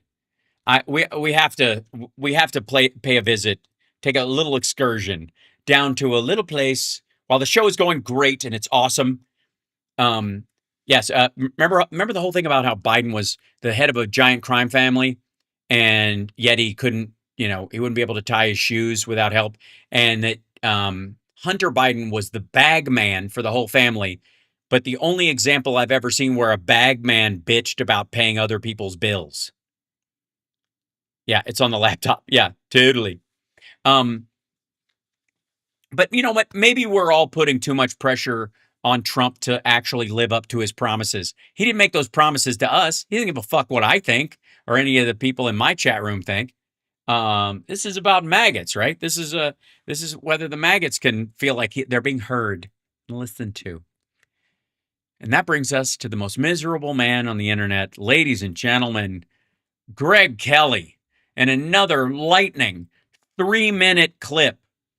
Because they toyed around with it for a while. They gave him 4.5 minutes, and they're like, nah, pull it back. Yeah, we can't. That's too much.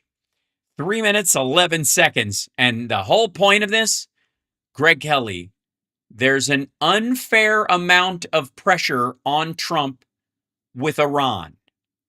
Well, boo fuckity who.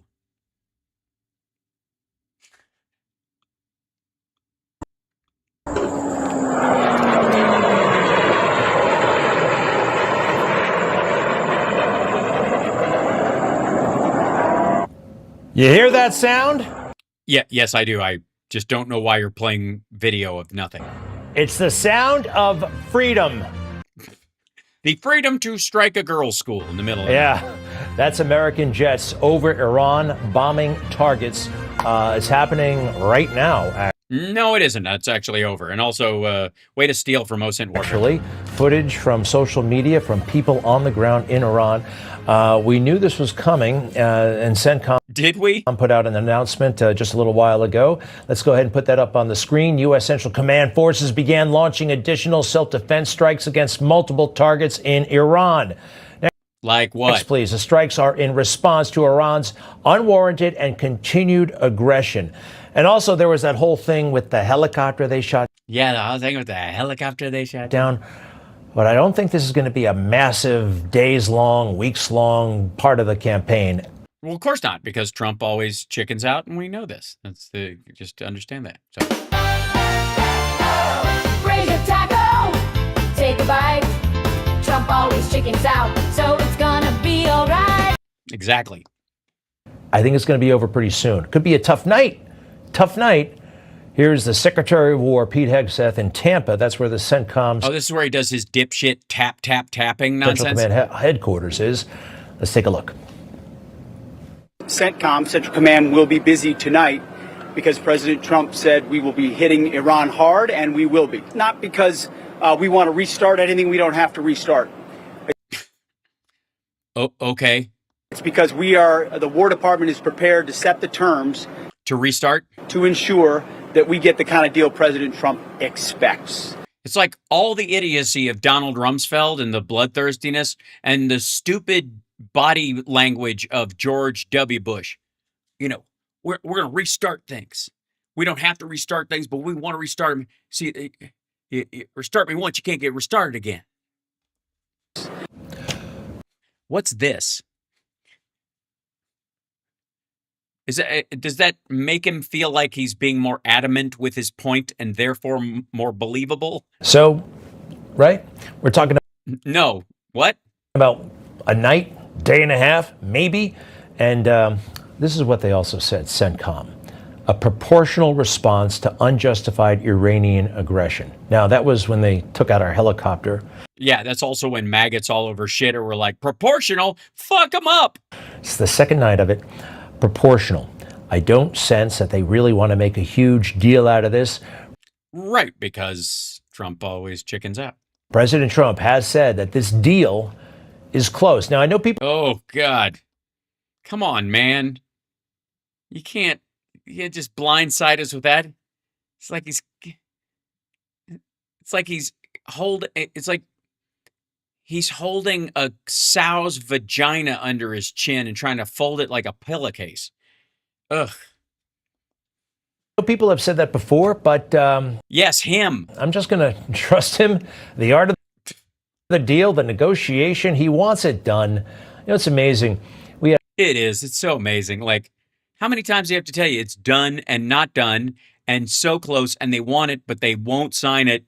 You know, when are you guys going to realize this is all part of the plan? Hi. We had other presidents who presided over wars with absolutely no pressure whatsoever. What? For peace. Afghanistan went on 20 years. Nobody cared. Biden did. He got us out of it. Iraq, 8 years, 12 years. Who cares? He cares. Well, then why didn't he get us out of Afghanistan like he said he was going to during his first term? Why did he punt it to somebody else? We're in the final throes of what will be a very, very good deal. The final throes of what will be a very, very good deal. So you're just tossing shit back and forth? This is the final throes. Also, is the jaw clenching because you know you're full of shit?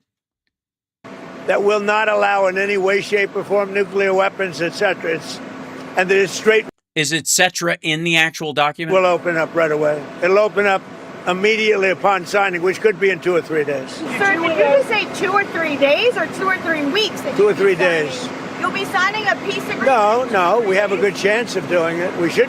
We have a good chance of doing it. It's basically done. Be able to do it in 1 hour.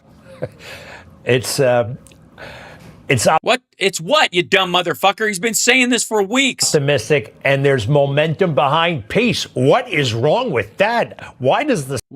No, there isn't. How is there momentum if nothing fucking happens? Swamp refused to accept any of this stuff. Wow. They don't even let him defend Trump that much anymore. That's how, like Newsmax has just basically, like, I don't think they support Trump anymore. I just think they have to, or at least have to play footsie with the idea. Otherwise, you know, all the viewers of Greta Van Sustren's show will take it on the heel and toe. Meanwhile, Jesse Waters. There's a reason why we stopped, why we started, why we're going to start again before we stop again. And Trump is not going to wait around like a sucker. Well, he is again. He's actually doing that again. Fox News alert: for the second night in a row, the United States is bombing Iran. Not in retaliation for them downing the Apache, but to pump up the pressure on negotiations. Pump up the pressure, pump up the pressure. All right. CENTCOM hitting all targets along the Strait of Hormuz, islands, and military installations on the coast, including... Okay, so then why isn't the Strait of Hormuz open then? Air defense systems, radar, and drone command and control units. Right, so what the fuck could they possibly hit any boats? Get the boats out of there then.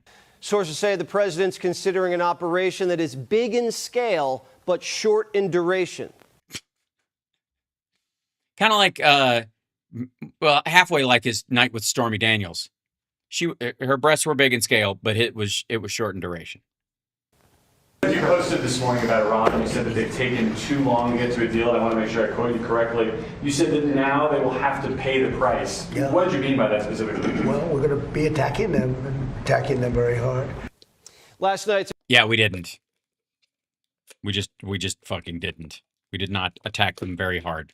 It didn't matter. Like, we bombed a few places. It was perfunctory, And then everything went back to abnormal. Airstrikes were in response to an Iranian drone hitting a U.S. helicopter.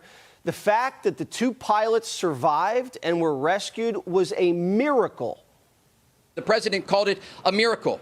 This drone hits the Apache helicopter, lodges between the two pilots. It's on fire, and there's a massive amount of heat coming out of the drone, but it doesn't explode. And these pilots very quickly, within seconds, because they're flying very low, take the helicopter down into the sea.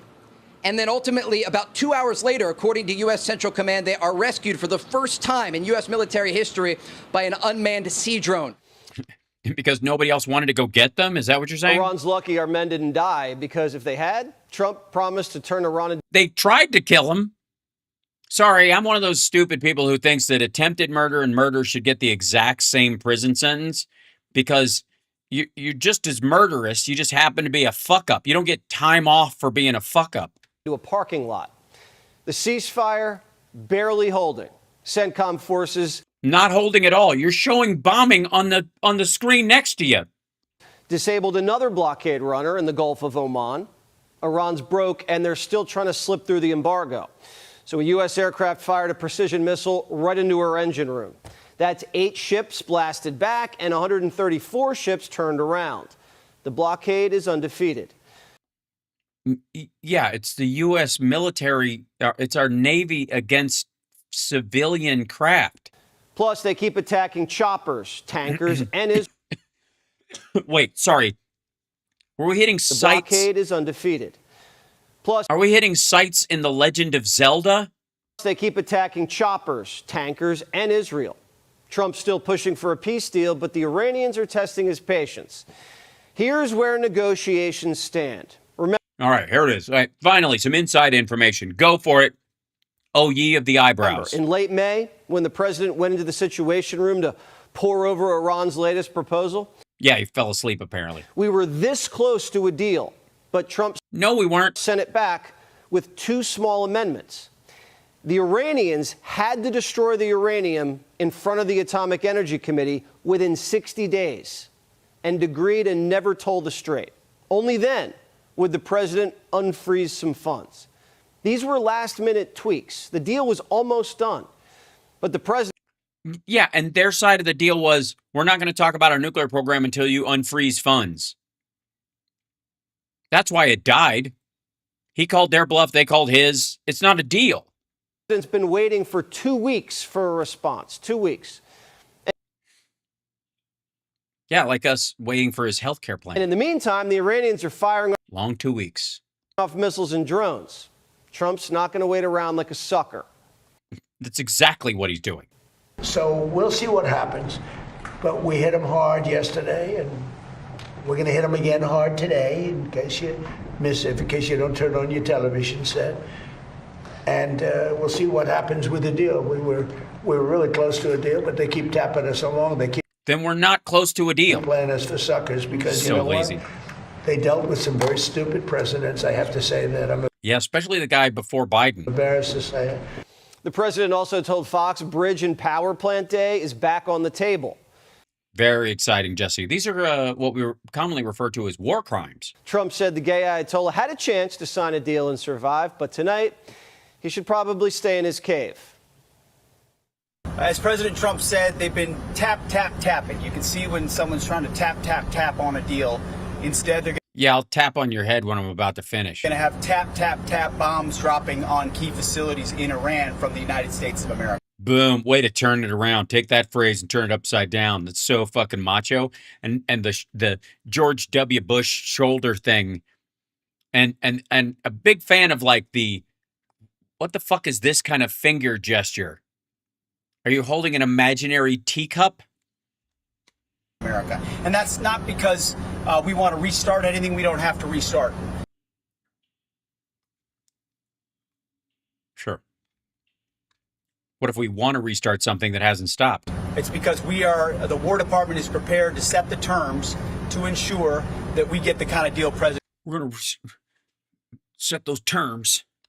Trump expects. Pete has the What does he expect? To start and stop again? boys locked and loaded, ready for anything. Paratroopers are doing small arms training in the Middle East, live fire drills.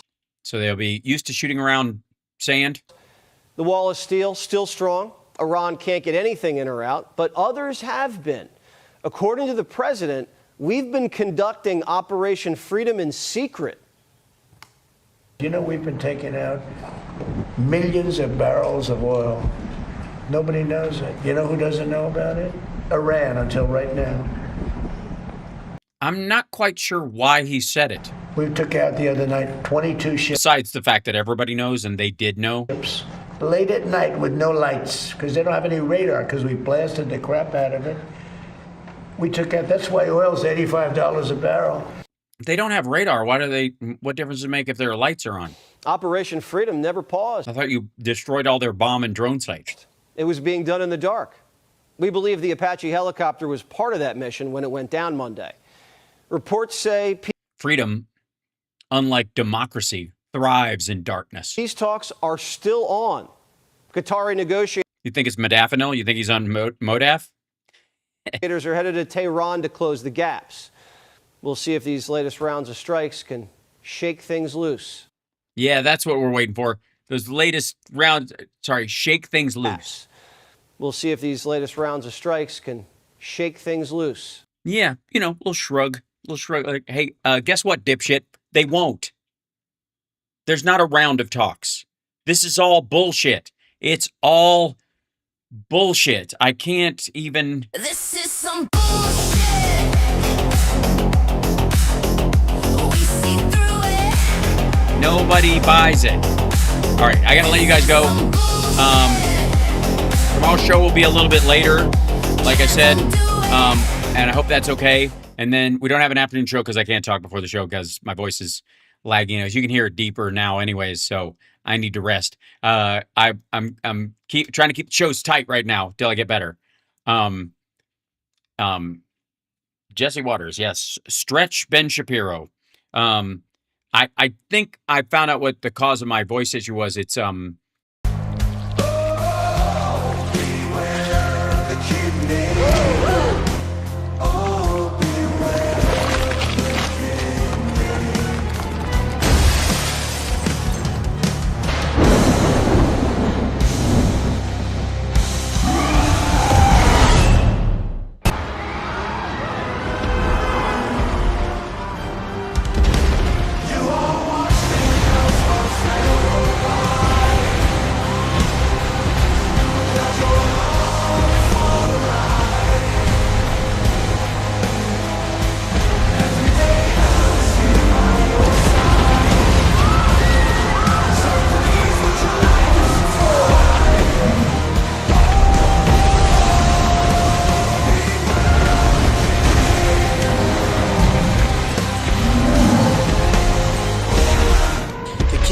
has a very special place in the heart. Yeah, and Bongholio is not a fan. On that note, I will see you guys tomorrow. Take care of yourselves and take care of somebody else. Lots of AI news tomorrow. I know. But it's kind of important. And it's a Nerd Halen day, so hit the like, share the show, and thank you, Maggot Trolls, for being here and helping us out in the algorithm. Boy, are you guys silly.